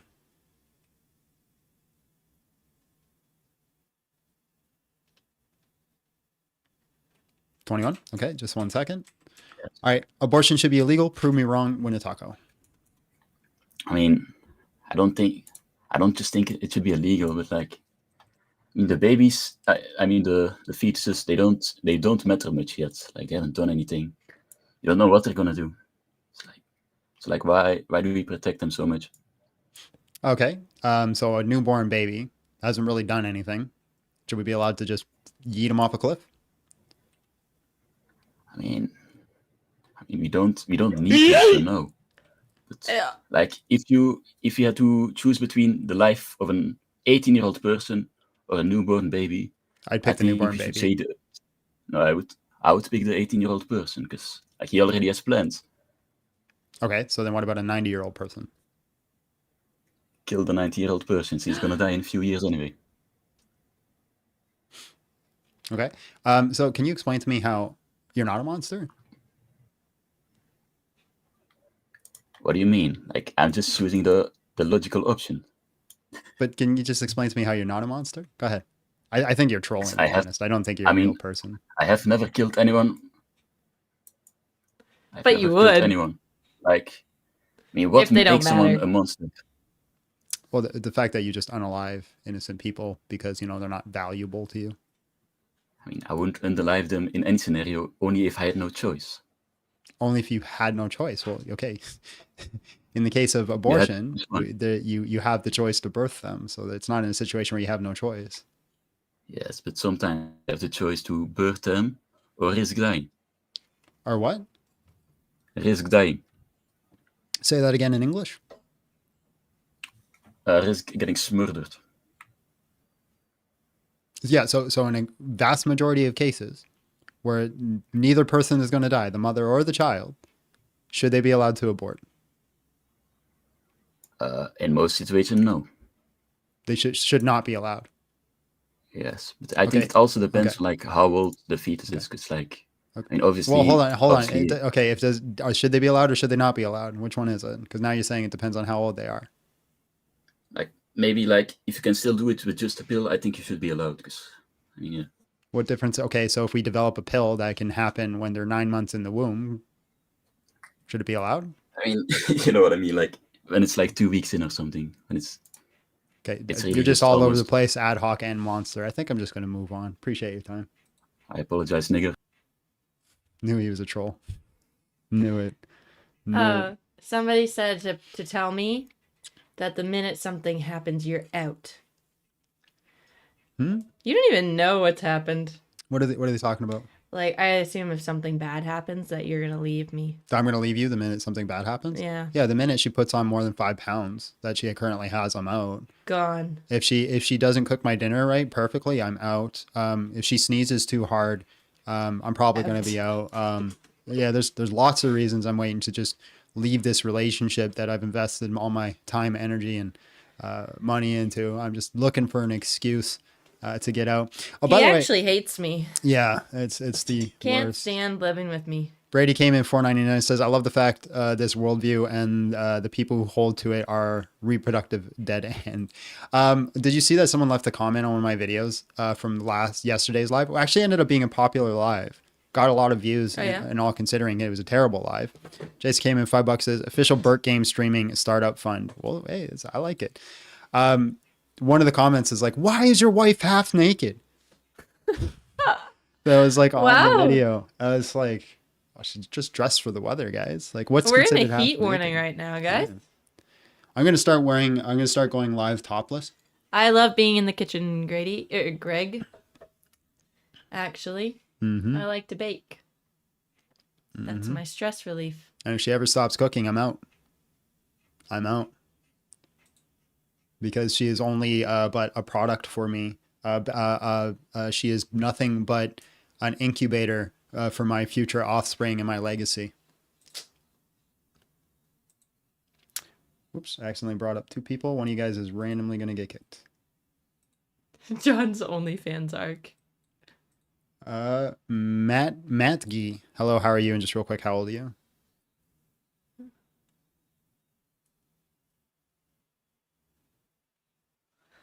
I'm sorry? Okay, how old are you? Okay, 1 second. All right, abortion should be illegal. Prove me wrong. Win a taco. My argument is not about the morality of it. It's about when you say illegal. What do you mean by illegal? That if somebody actively does it without justifiable reasons, there should be consequences. And the consequences are what? I think the consequences can vary. I think first we have to determine whether or not it should be illegal before we start determining what the consequences would be for doing said inaction. No, with morality, the thing is, you're debating people about morality and illegal and the illegal. The stream came on. Is it illegal or not? Morally, it's wrong. I agree with you completely. Okay, but what you're asking me to do is you're asking me to actually, like, for example, pass a bill. So to have all the aspects of what that bill would look like. That's not the question at hand. I just think it should be illegal. Once we determine whether it ought to be illegal, then we can figure out all the logistics inside that bill. If it's okay, let's say we made it illegal. What would happen then? It's completely irrelevant to the topic. Are you here for the topic? The topic you said, should it be illegal or not, right? Yeah, that's the topic. The topic isn't what would happen if it was made illegal. That's not the topic. Okay, that's not the topic. So it should be made illegal. Should be made illegal, yes. Why? Because the same reasons it's wrong to unalive me and it's illegal to unalive me, I think should also fall to the fetus, because I do not see an ontological difference between the two. I agree. I agree with you completely. But then when you make it illegal, what would happen then? Okay. Appreciate your time. God bless. Have a great day. And I want...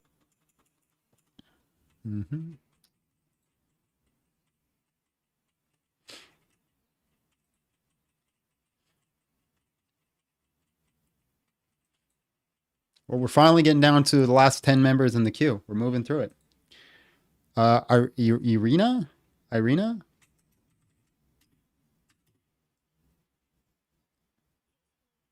I can hear you. Yes. How old are you? Okay, just 1 second. All right, abortion should be illegal. Prove me wrong. Win a taco. Go ahead. I would like to disclose about myself that I have several conditions that can cause me to have unsuccessful pregnancy in a way that I might lose my life. And because of that, I think it should be a choice. Is it morally legal? Do I believe it's morally legal to have abortion in just any condition? circumstance? I believe that there's certain circumstances that it's not okay to have What's your abortion. condition that makes it so, like, if you end up with a pregnancy, it'll end your life? I have endometriosis and adenomyosis. And how exactly will that end your life if you end up with a pregnancy? If I have an ectopic pregnancy or if I have a successful pregnancy, I have a high chance of either internal bleeding or compression of organs. I'm not, unfortunately, OBGYN. However, that is what, from my research and my understanding of my conditions, is that I do have a chance of passing if I have. Okay, so then I think the responsible thing for you to do would be to get your tubes tied, right? I have considered that option. However, I am still deciding whether or not I want to have children in the future. And as You just I'm said that your Eastern, life is on the line, right? So yes, yeah. so that is a very hard decision for me to make, and that's why I think it should be a decision whether or not So let to me just have ask this children. quick question first. People who have no risk at all and are just normal people who conceive, should they have the right to an abortion? Yes, absolutely, Okay, so and they should also have the right to have children. your outlier situation is completely irrelevant. Okay, well, my point is, it is a choice because it is a healthcare choice. It's about the choice between What about the health of the baby? what if the baby is unhealthy? Okay, fine. Can a baby sure. Let's just flush that out, right? A newborn baby outside of the womb is unhealthy. Can we unalive it? I don't think that falls into the argument that we're trying to make, and it does. Well, my argument is simple as this, right? If the child outside of the womb has specific rights, the child inside of the womb has those same rights, unless you can give me a defeater between the two. Our Prenum came in with $5, says put 2 links in the debate in the chat section of Discord. I think this is working fine right now, Prenum. But if it fails, we'll try Discord next. So killing a person that is born, unless, certain circumstances such as, they're a horrible person, they've committed crimes that, the government decided that state decided, that's one thing. I'm not talking about that.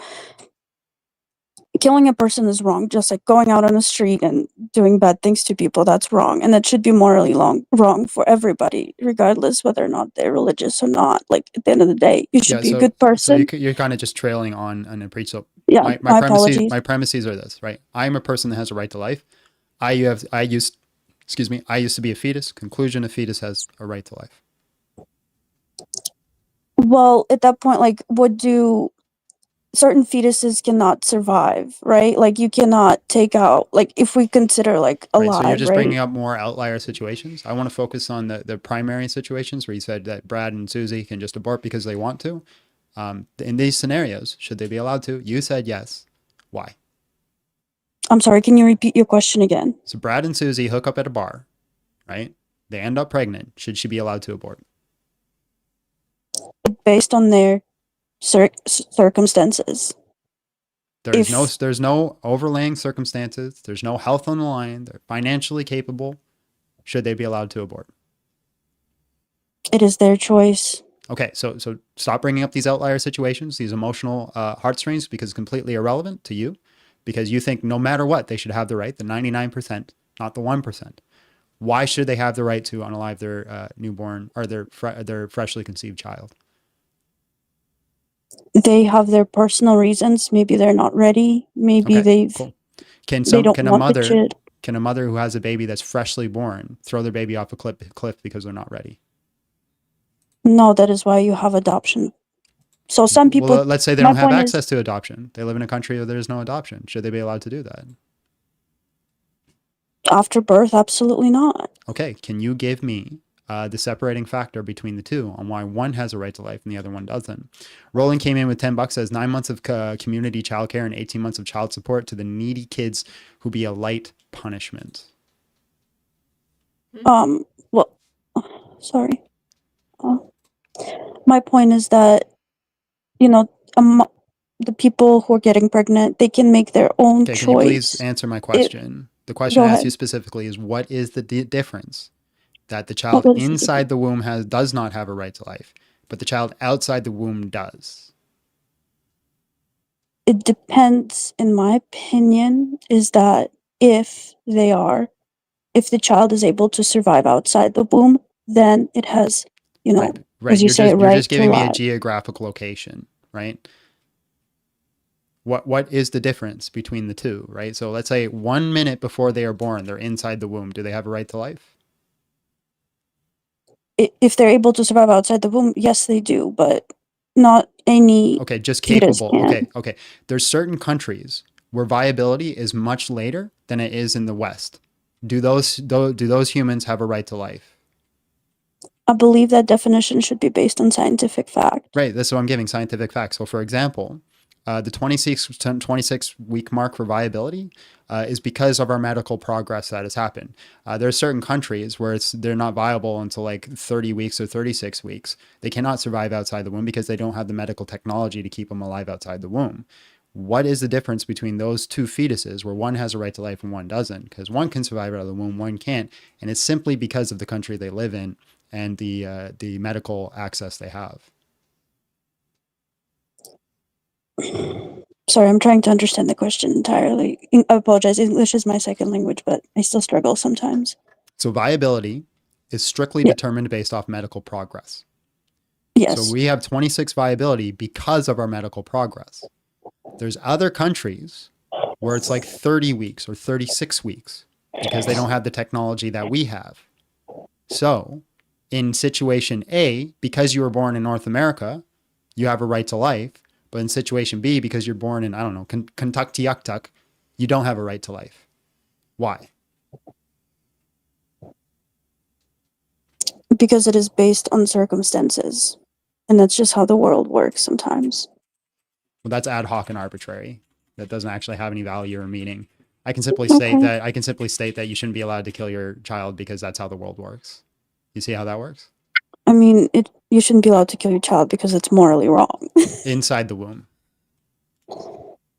That, again, is based on circumstances. Right, That's but you're not giving me the ontological difference on why one has value and one doesn't. You're just simply saying, well, because. That's literally your argument is because. May I ask you slightly different questions still relating to the argument? No, I would like you to actually address how you're determining value. Value of life or? Yes. How you determine when something has the value of life and we cannot unalive it. Again, if it's able to survive outside. Okay, so what is the ontological difference between a child who's born in or who is in North America and can survive out of the womb at 26 weeks, but a child who's maybe in a third world country and cannot survive out of the womb at 40 weeks or 50 weeks or whatever it is because they don't have the medical technology? Why is it that one has a right to life and the other doesn't? I mean, again, they have the right to live when they're born. Okay, thank you for your time. And if they're able to survive outside the womb. I understand what you're saying. No, you don't. All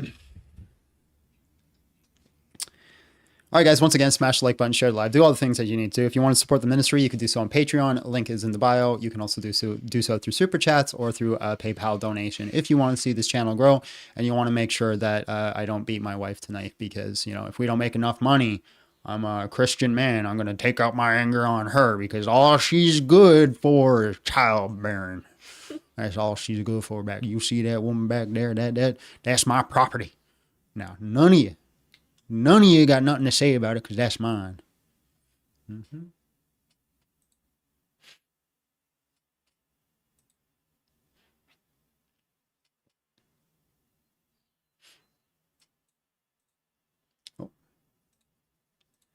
V, hello, how are you? And just real quick, how old are you? Yes, I can hear you. How old are you? Okay, just 1 second. All right, abortion should be illegal. Prove me wrong when it's taco. All right, wait, let me mute the YouTube. All right, can you say something? Something. Okay, so it's good. So I think there's two arguments that we can make here. We can go for the immoral route, or we can go for abortion should be legal route. I think we should start with the immoral argument. So when you say that a child has like intrinsic value, the reason for that is because you're saying it's equivalent to a life. Like it's just a life straight up and it's still murder. That's what your argument is, right? It's murder. You can't use that word. So my argument is this. Premise 1, I'm a human that has a right to life. Premise 2, I used to be a fetus. Conclusion, a fetus has a right to life. Okay. Premise 1, any human is... Okay, wait. So life begins at conception, which we both agreed last time was when the sperm cell meets when the zygote comes into existence, right? Mm-hmm. Life begins at conception. Okay. So by itself, a zygote is just a clump of cells. Like it's literally two cells that have combined DNA. Yeah, so I'm just a clump of cells. It's just more cells. Yeah, but I'm saying that every animal has a very similar clump of cell. Like a human fetus starts like almost indistinguishable from the fetus of any other mammal, any other Yeah, you're just animal. talking about like some visual presence. So like if I fell into a vat of acid and I started looking like a hippo coming out of it, you wouldn't say I've lost my human value. It's not just the presence, like the chemicals that start the chain reactions into becoming human. They Well, almost look it's already identical. human. It's human at conception, right? It's Or distinct yeah, human I life guess at they're more conception. That's the scientific yeah. consensus. So at that, like you're saying, because it has the potential to be human, it has moral value. No, I'm saying it is human, so it has moral value. It is human, so it has moral value.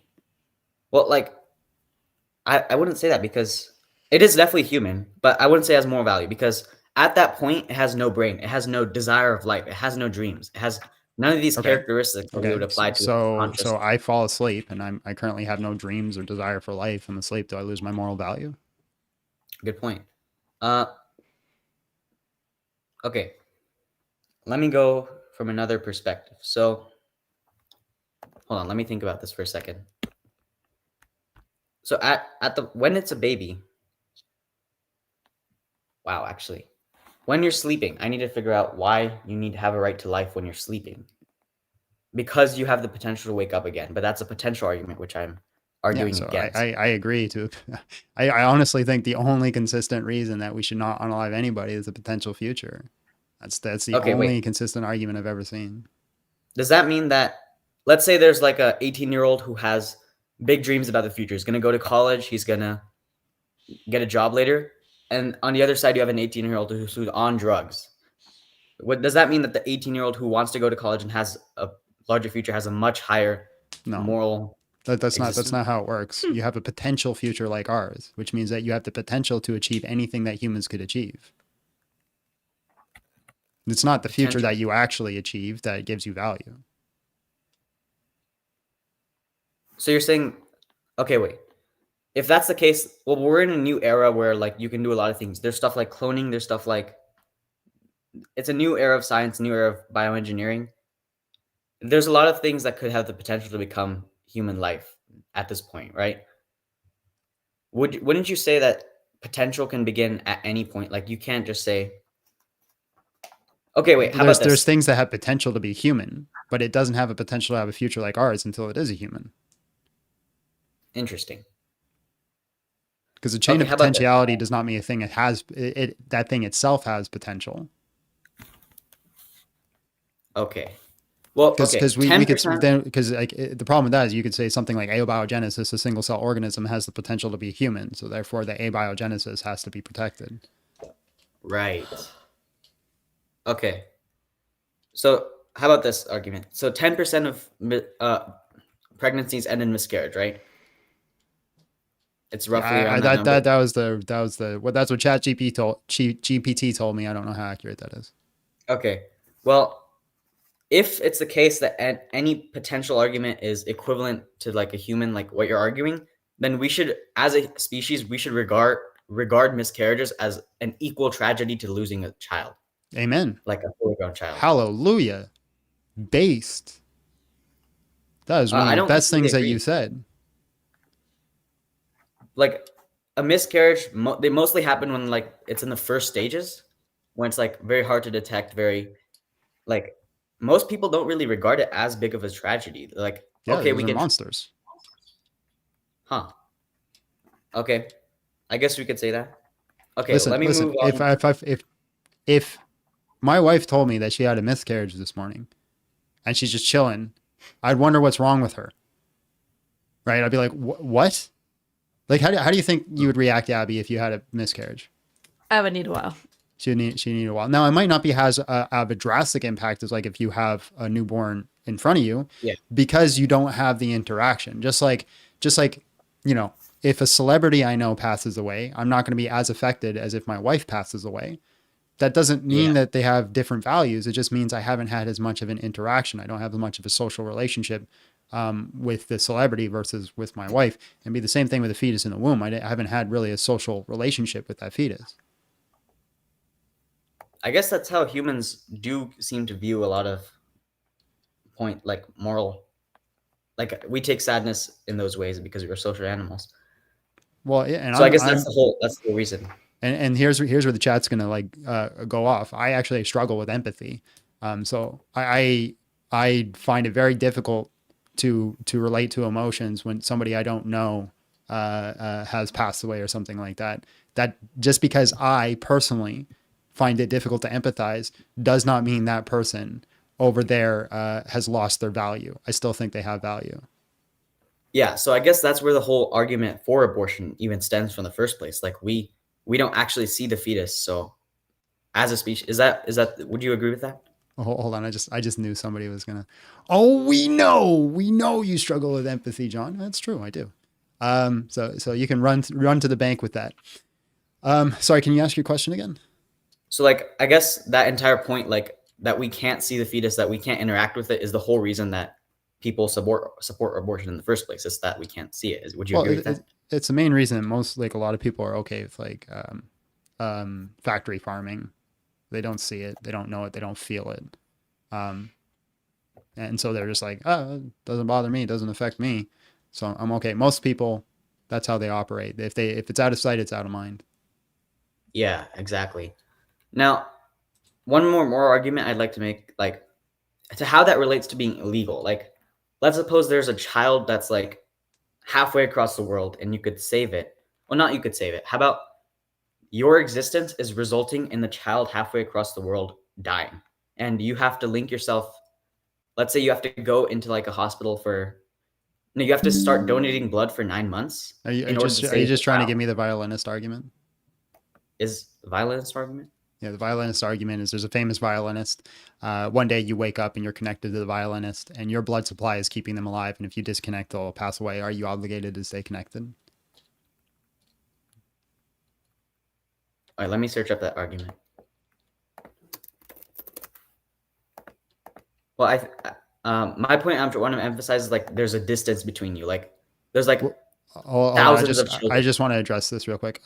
Ian DaCosta came in. Normal people have emotional empathy, but only for friends and family. Empaths have it for everyone. Abby's an empath. She has it for everyone. I struggle to even have it for friends and family. I have to logically think about the issues that they're going through before I can get to the point where I'm starting to feel what they feel. So I have to go through the steps in my head, and that's where I struggle with empathy. Not that I don't feel what other people feel, but I have to think it through before I get there. Okay, I see the violinist argument. I feel like my argument is a little different though. So I'm saying like there's a ton of children on the other side of the world, like millions, and in order to save one, you have to donate blood for 9 months. Would you even do anything? I would, yeah, probably. Yeah, I would also. I've donated blood before. But I don't think somebody has an obligation to, because what you're exactly. The reason that this is different is one is a life-saving process, the other one's a life-ending process. This is why I do not think it's analogous. So I think we ought to do. I think we ought to do what we can to save lives, but I don't think that gives us moral obligations to give everything that we can to save lives. But I think we ought to do everything that we can to not end lives. Oh, okay. But then, okay, I see the argument there. Okay. Somebody said I have what's called cognitive empathy. I've never heard that before. Wait, can you repeat that argument that you just made again? So I think there's the difference between the two is one is a life-saving process and one's a life-ending process. We're not obligated to do all things that are considered a life-saving process, but we are obligated to do all things that prevent life-ending processes. Okay.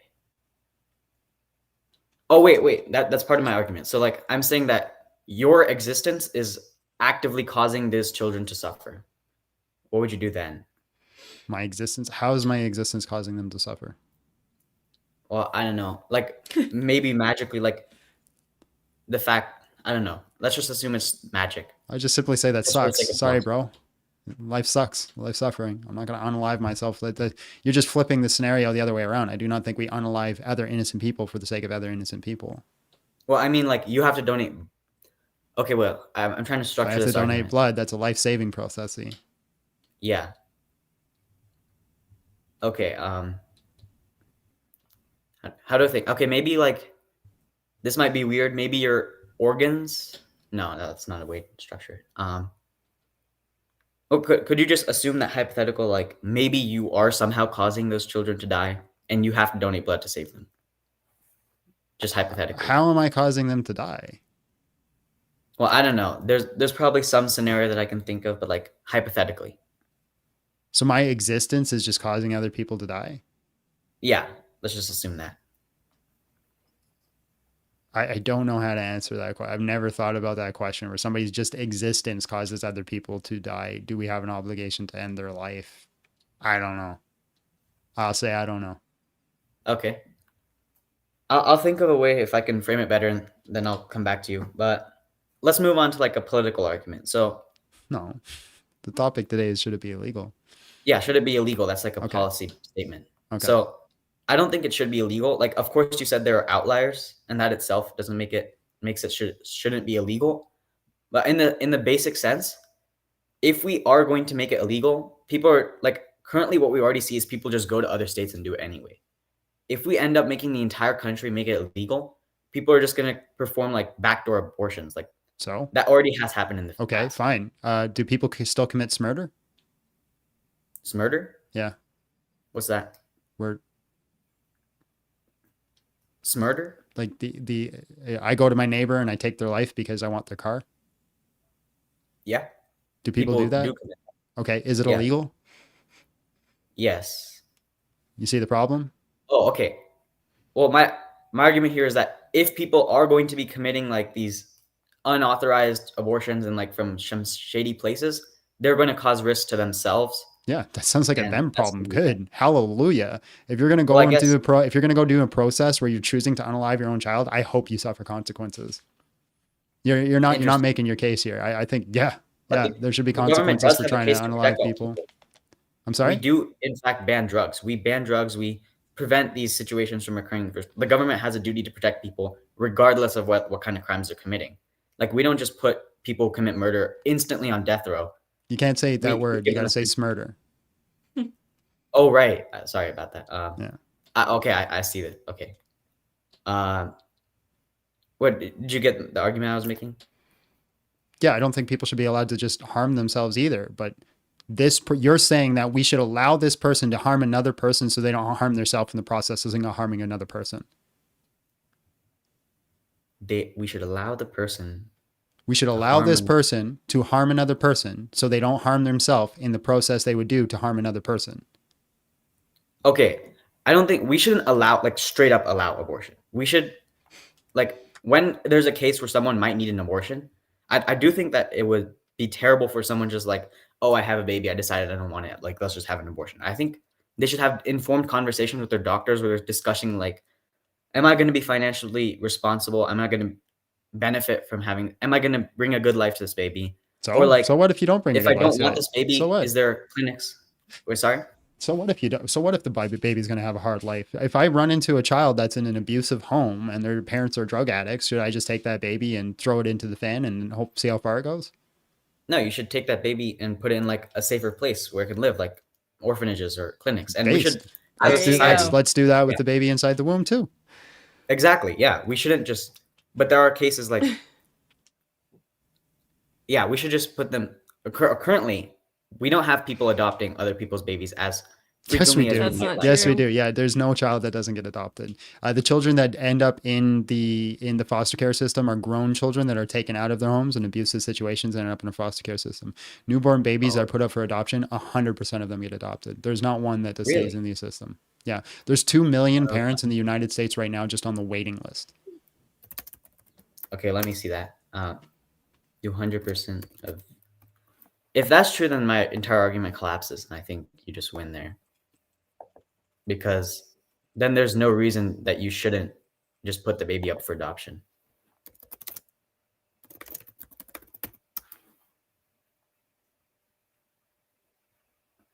Okay, so it talks about the foster. Okay, I think the search results, they're talking about the foster care system. How should I look up this evidence? Just look up how many parents are on the waiting list for adoption in the United States.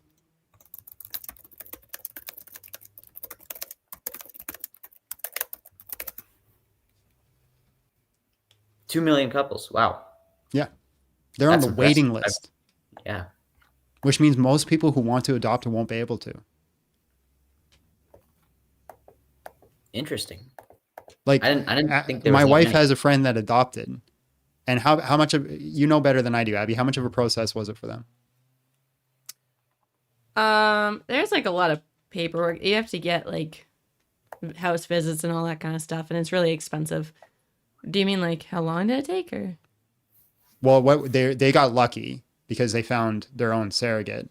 But how No, long were they? no, it was not a surrogate. Not a surrogate, sorry. Their own person. Who Well, was that took like 5 years though. Yes, that took 5 years, and then they were told how long if they just went through the system because they went privately. Oh, I don't remember. Yeah, so it was longer through the system and more complex through the system, but they went privately, and so it still took 5 years, and it was still a huge process. Oh, okay. Well, we can't just. Okay, well, yeah, I guess you win the argument there. So let's talk about just to wrap it up, the outlier cases. So we both agree that if, hypothetically, if a mother's life is in danger because of the child, self-defense should apply and abortion should be legal. So I think the mother can do everything within their power to keep themselves alive, right? But they cannot do everything in their power to end another life. Okay, yeah, I think we both agree there. What about, so we both, financially stable cases. So if abortion clinic thing is true, then I guess that argument would also not apply. Okay. If I can't think of anything else, yeah, I guess I agree with you now. Abortion should be illegal. Based. We got one, ladies and gentlemen. I need that sound bite. Ladies and gentlemen, hold on. I'm gonna YouTube it. Don't go anywhere. Well, you won't be able to hear it anyways, but I gotta do it.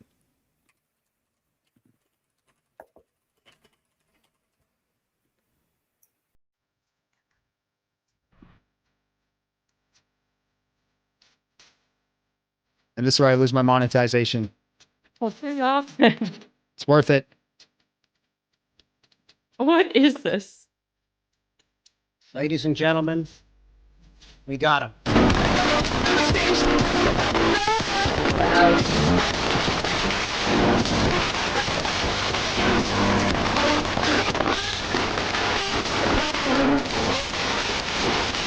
All right, bro. Thank you so much for coming up. Thanks for being a wonderful conversation. God bless. And yeah, have yourself a great day. You too. Nice guy. Really nice guy. The funny thing is he couldn't hear what I was playing, so he's sitting there like Watching you dance. That's just me.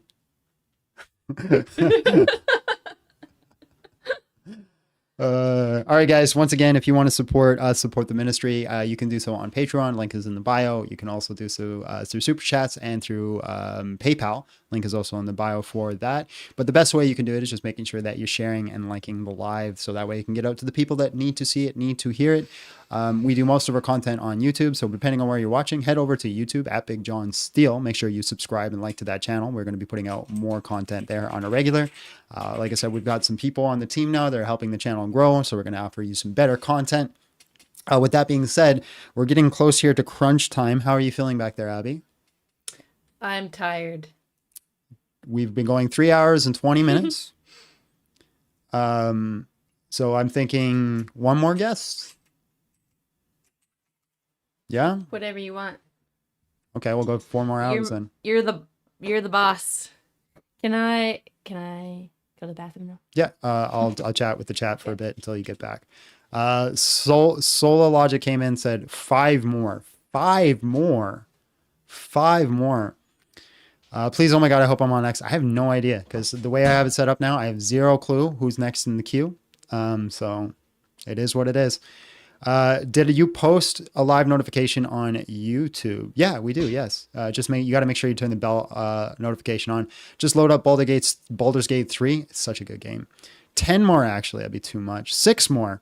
Can we drop 20 for fun? What do you mean? Like 20 push-ups? I can't do any right now. I'm broken. I am broken. I would say people can come up. This is the way to come up, but you probably won't get in today if you come up now. How much for you to do a 24-hour stream? $10,000. You put a $10,000 super chat right now, I will stay live for 24 hours. 10 grand. 24 hours. The biggest problem is I'm going to have to stay awake So that's also the same price to shave my head live. So 10 grand to shave my head live, 10 grand for a 24-hour live. You guys drop that, done. I'll do it. Have all guests on at once and just let it go. 26K for a 26-hour live. We want more. I appreciate you guys want more. 48-hour live. 10,000 Zimbabwe dollars. No, it's got to be at least Canadian. I'll have a nice shift. John, do you genuinely lack empathy or just for people beyond interpersonal relationship? I think I lack empathy because I can understand that people are hurting and I should want them to not hurt and to be in a good situation, but I don't feel what they feel in the vast majority of circumstances, which is, so I guess I'm sympathetic, but not empathetic. So in most cases I don't feel, I have to understand it.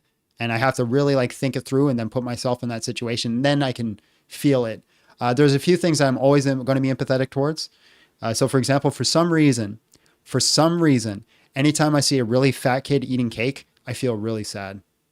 Really sad. I don't know what it is. But I see like a young kid who's really fat and they're just eating cake for some reason. I feel super, super sad. I think a big reason of that is because I used to be a really big kid. Like a really fat kid. And she knows what I'm talking about since she came in. And it's not your fault when you're a kid and you're fat. It's your parents' fault. And so I'm like, I got like huge empathy for that, I guess. But if you shave your head, your mega tattoo will show. I know, right? I know. It is what it is. That's interesting. Yeah, I don't know. It's just who I am as a person. We have a friend who has zero empathy. So little empathy that he has reminders set on. I'm not saying who. But you shouldn't talk about their stuff. Well, no one's not going to know. Yeah, he's a phenomenal human being. He's one of the best people I know. But just lacks that ability to feel what other people feel.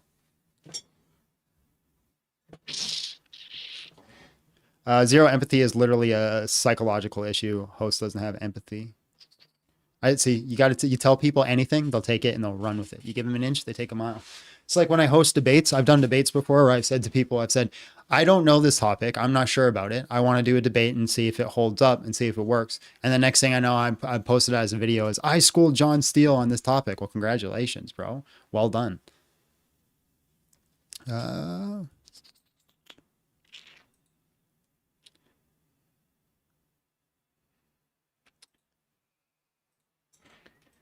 Josiah, hello, how are you? And just real quick, how old are you? All right, just 2 seconds. All right, man, abortion should be illegal. Prove me wrong, win a taco. Yeah, for sure. Real quick question. Why is human life valuable? Why is human life valuable in general? Yeah. Yeah, so I'd say mainly because we are all image bearers of God and God has made us to be valuable.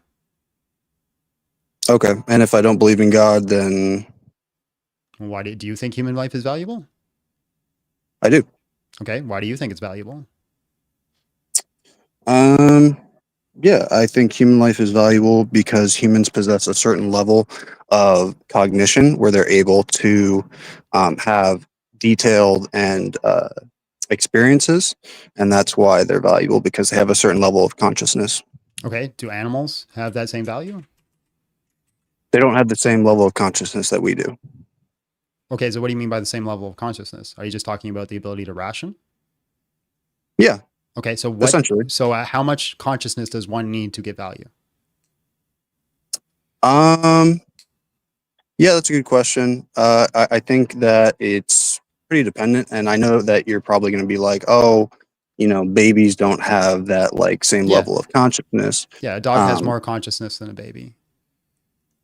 Yeah, for sure. I guess the answer why, when you're talking about consciousness, is like babies will still have experiences, and they will develop eventually, and they are independent beings. They don't rely on someone else to survive. Right, so you're just adding a whole bunch of like ad hoc things, but you're simply stating its potential future is what's giving it value, the potential level of consciousness. Because it doesn't currently have it. A dog has more of it, but yet you would deem the baby more valuable than the dog. Sure. I guess then it would be more its independence. Well, a baby's not independent. It doesn't rely on another human in order to survive the Yes, it same way does, that a yeah. fetus does. Not in the same way, but absolutely relies on another human. So, for example, the studies have shown that if a baby has no human contact, like they're fed, but they don't have physical contact, they'll pass away, right? So it requires another human to live.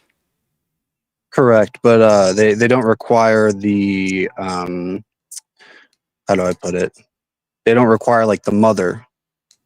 They just require another human. Yeah, so let's take this scenario, right? You have a mother that's stuck on a boat and she's the only person that can provide that baby that needs. Does she have an obligation to provide it to that baby?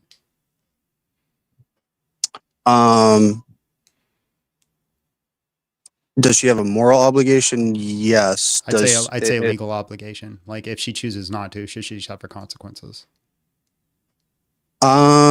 It depends, if she's able to provide for that baby and help it survive without, like if she has a limited amount of food and she's like, okay, if I feed the baby, I'm not going to survive, then I don't think that it would be No, so in this scenario, she's got Yep. food for herself. The baby can't consume food because it's not capable yet. The baby must consume the mother's breast milk, and she also must hold the baby because the baby requires certain human connection, or the baby will pass away. Does she have a parental obligation to nurture and care for that child? I would say yes. Okay, yeah. So I'd say that same parental obligation holds to the fetus inside the womb. Why? For the same reasons that the fetus outside of the womb has the obligation. So it works like this, right? I'm a human that has a right to life. Premise one. Premise two. I used to be a fetus. Conclusion: a fetus has a right to life. So if a baby has a right to be taken care of by its mother, so does a fetus inside the womb. Unless you can give me a symmetry breaker, or what's the word I'm looking, a defeater on why the two are different. Yeah, I mean, so number one, the fetus inside the womb, it's not up to a certain point. It doesn't have experiences or consciousness, and Well, we already went through the consciousness thing, right? You determined that the consciousness or the level of consciousness is irrelevant in comparison to a dog. So I'm not sure why we're going back there. sure. Just out of curiosity, what is your answer to the violinist argument? Yeah, that's a life-saving processy. That's not a life-ending processy. Those are two. It's disanalogous. The disconnection is a life-ending process. Yeah. So in the process of the violinist, you are saving a life, right? Because you're operating something that's not in your ordered state in order to save that human being.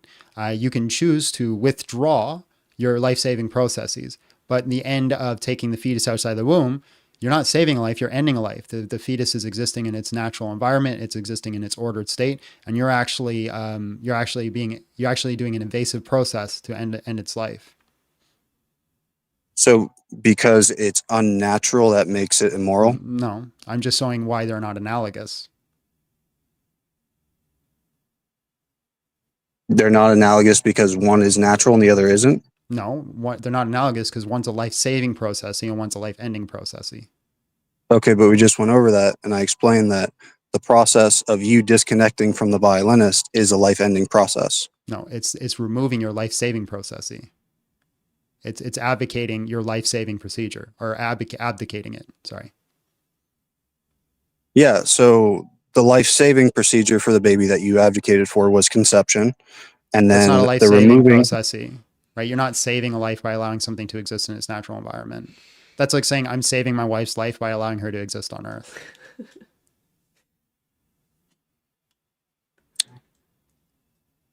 You're saving a life by allowing the violinist to use your body's resources.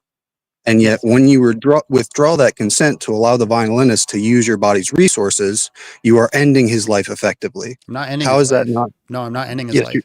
So I'm going to explain how it's not ending his life, because he started the death processy.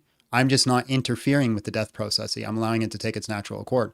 Now, if I went over and hit him in the head with a hammer, then I would actually be ending his life. But I'm just allowing the death processy to take its means. inside the fetus inside the womb has no death process happening. If you allow the fetus to take its natural means, it will come to term. I'm simply allowing the violinist to take its natural means. That would be the case if you didn't wake up attached to the violinist, but I believe the violinist argument assumes that you wake up attached to the violinist. Yes. I don't understand how that changes my answer. Because when you wake up and you're attached to the violinist, you're not allowing a death process to naturally occur, because right now so that's not going to occur. The violinist is going through a death process, and then I am doing something that prevents the death process. The baby inside the womb has no death process. I interfere, and I'm causing a death process. This is why it's disanalogous. If the fetus is not attached to the mother, it will die. Yes. If the violinist is not attached to you, I he really will don't know die. how you're not getting this. If I'm not attached to the violinist, is he dying? Yes. Yes. Okay, but is he in his natural ordered state? He's in his natural environment, right? So if I do nothing to the violinist, he will die. Yes. If you do nothing, you will remain attached to the violinist, and he will survive. This is the assumption that I'm not attached. If I do nothing, he will die. Yes. Okay, but now you're changing the scenario. Yes, I am changing the scenario to show you how it's disanalogous. Now, if I do nothing, will he die? If you are not attached to the violinist and they're saying, please answer okay, the question, I'm going to move on. If I do nothing, will he die?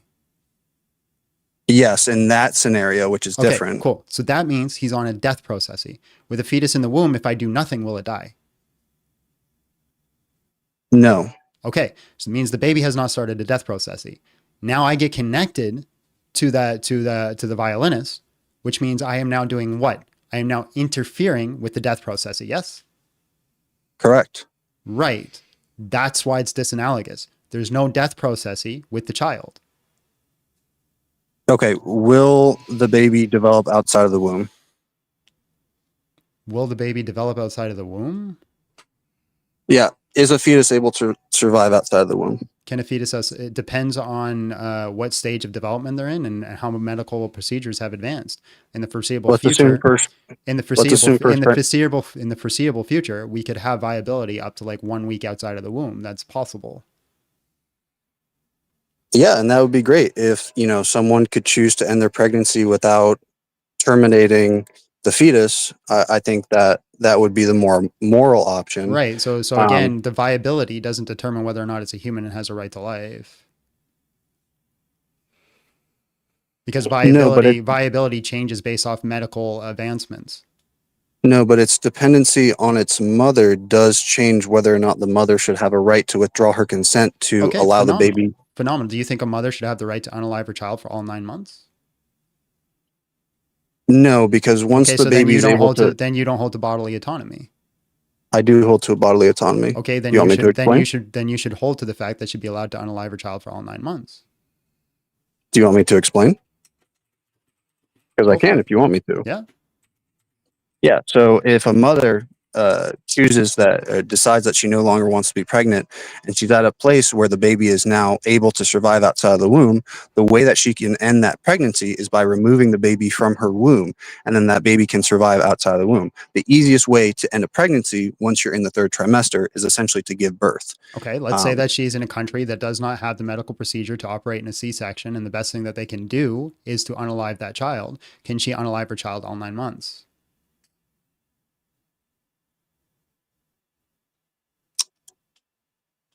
If she's unable, basically you're asking if it's not possible for the baby to be removed and maintain it. No, if she's in an environment where where the baby is not able to survive independently, the mother still should have the right to withdraw her consent. Okay, so she can unalive her child all 9 months.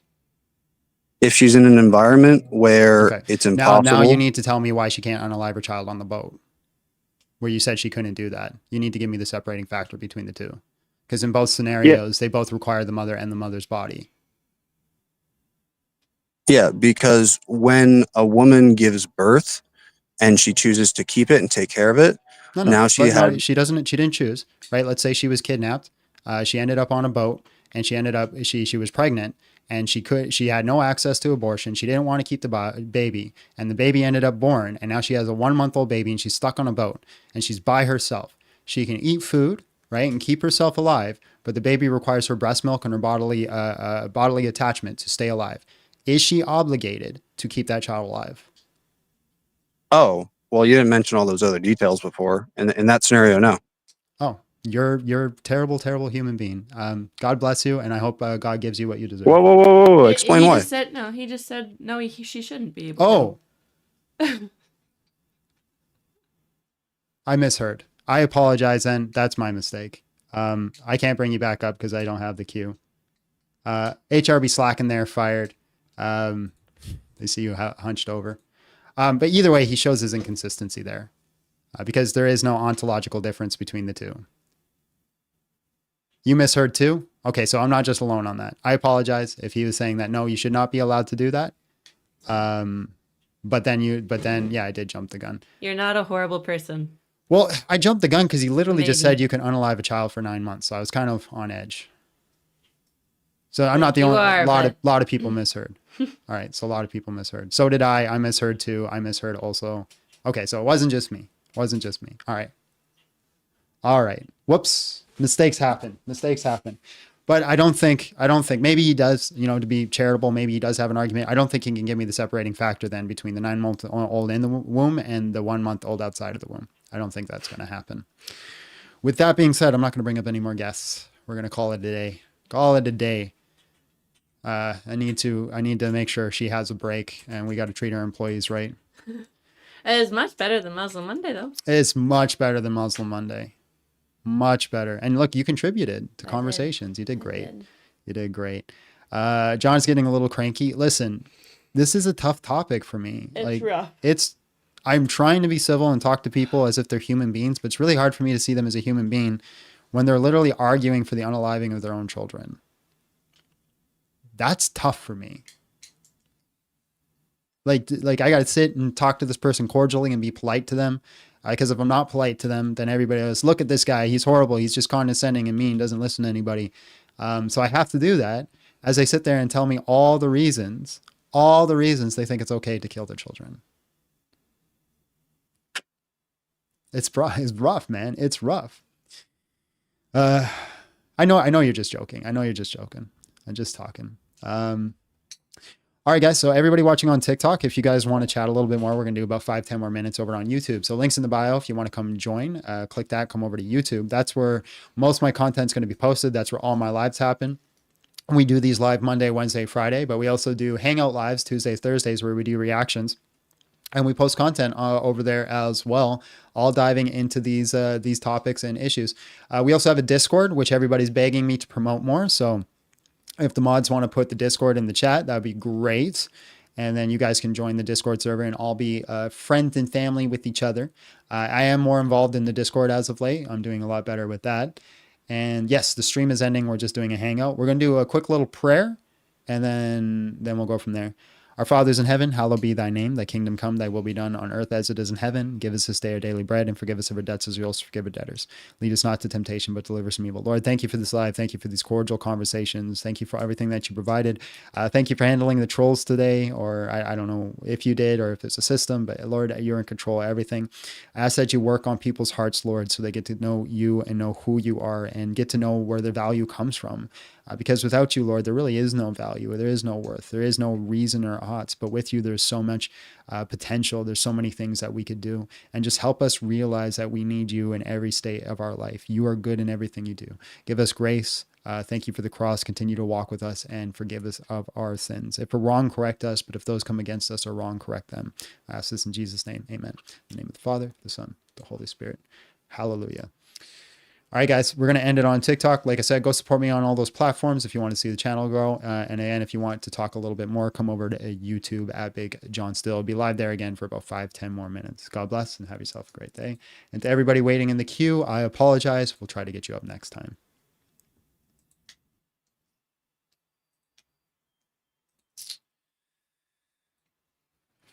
Much better than Monday. Mm-hmm.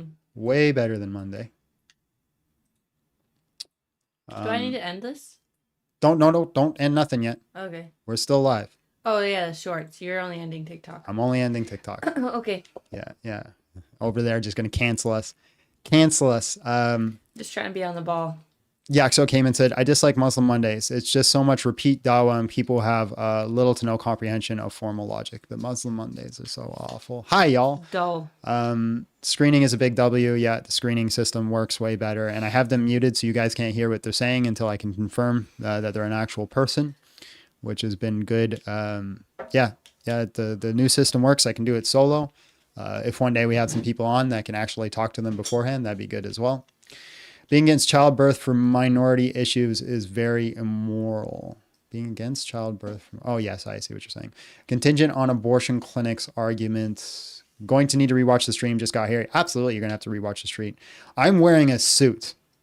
Nice. I think everyone should wear a suit. Hard to debate relativists like yourself, Nicholas. Oh, you're talking to someone else. Relativism is a hard thing to debate because it's simply based off the personal opinion. It's just my perspective, what I like. There's nothing to hold to, no grounds to take.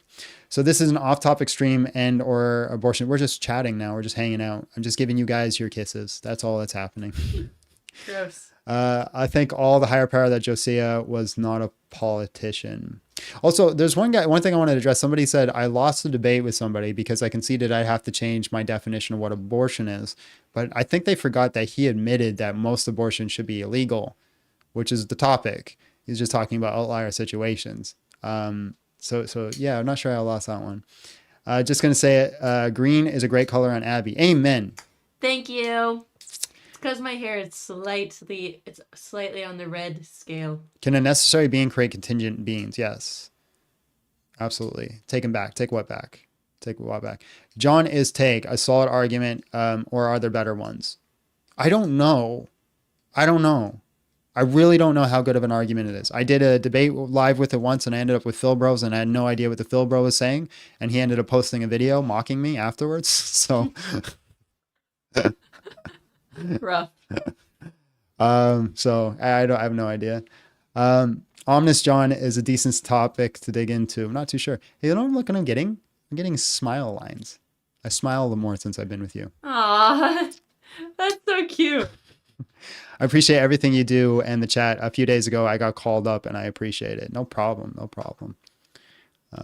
Tag is excellent. I love redhead. She's not a redhead. I'm kind of a redhead. Yeah, but no. You can kind of see it in the light, but not really. It's a valid destructive syllogism that a Phil Bros can't comprehend.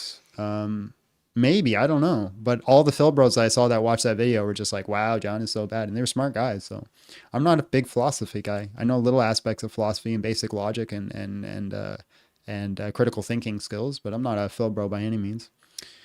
I want to see the debate. Go for it. I think it was Monkey Boy, I think his name was, that posted it. I expect nothing from Muslims when it comes to good formal arguments or good epistemic grounding of their beliefs. I've not heard. I was actually last night when I was doing some work, I was watching some Muslim YouTube videos where they were going over Dawah. Literally, it was called the Dawah Boot Camp. And I started watching these guys and I'm like, these arguments are not good and it's not fully fleshed out. You're going to say something, Abby? One of your members left a comment, so I thought you might want to. You need to talk into the microphone. I saw that was close enough. One of your members left a comment. What's the comment? Monday, mythics take down and defend Christianity. So like Mythic Monday, maybe? Mythic Monday. Mormon faith needs study. Learn on the I need to fly. learn more about Mormonism before we can go into that. Hit me on Discord. And she wants to know how to spell my name. It's Abbie. Yeah, I need to learn more about Mormonism, but we might do Mythic Monday. Mystic that could Monday. be interesting. You know, convince me of your ridiculous beliefs. What was you? The comment.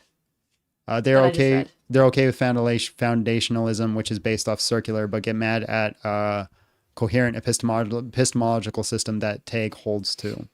Listen, I think I listen. I want to sit down and talk with Jay Dyer about Tag one day and really get to understand it a little bit better. Maybe one day he'll come on the channel and do that. He'll send me some PDFs. Not Muhammad types. Josiah Gitman, yes, I guessed is, but I have such high expectations here. I'm here for fun. Yeah, do not have high expectations here.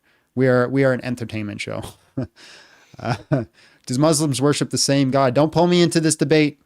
I'm not getting involved between you Orthodoxes and Catholics. Not getting involved. That's your guys' debate. You guys do it.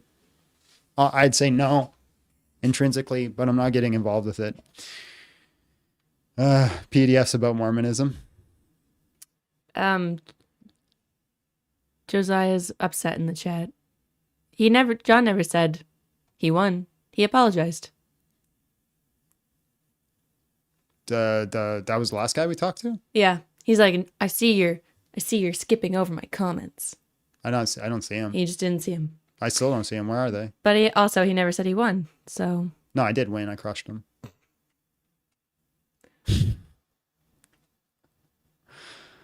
John non-denom confirmed. Every time I say anything, it's non-denom. All right, guys. John is EO confirmed. One non-denom, one eon. LOL, there you go. Sorry, Josiah. Just sorry. Life's life. But you're gonna run around telling everybody you crushed me. That's how debates work. I'm not gonna say you won when you didn't.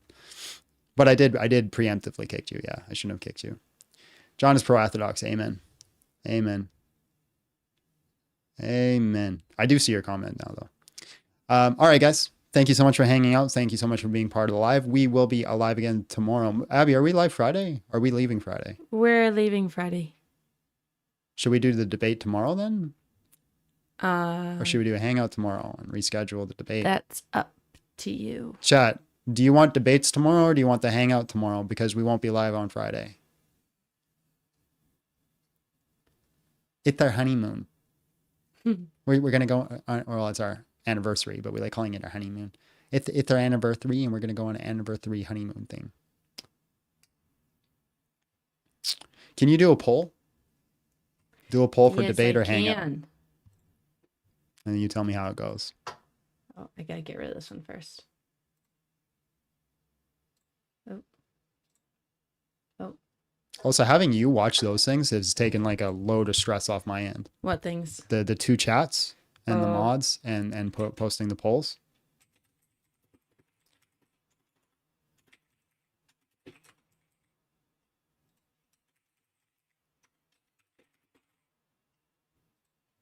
Yeah, it is Tuesday. Shannon, you remember everything.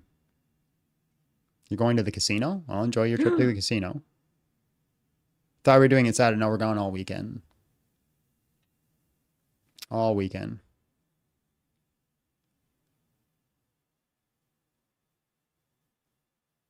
I can't see the so you'll have to tell me who's winning. I know. I'm hoping. You're- Give me a time. You're hoping for the hangout? Yeah.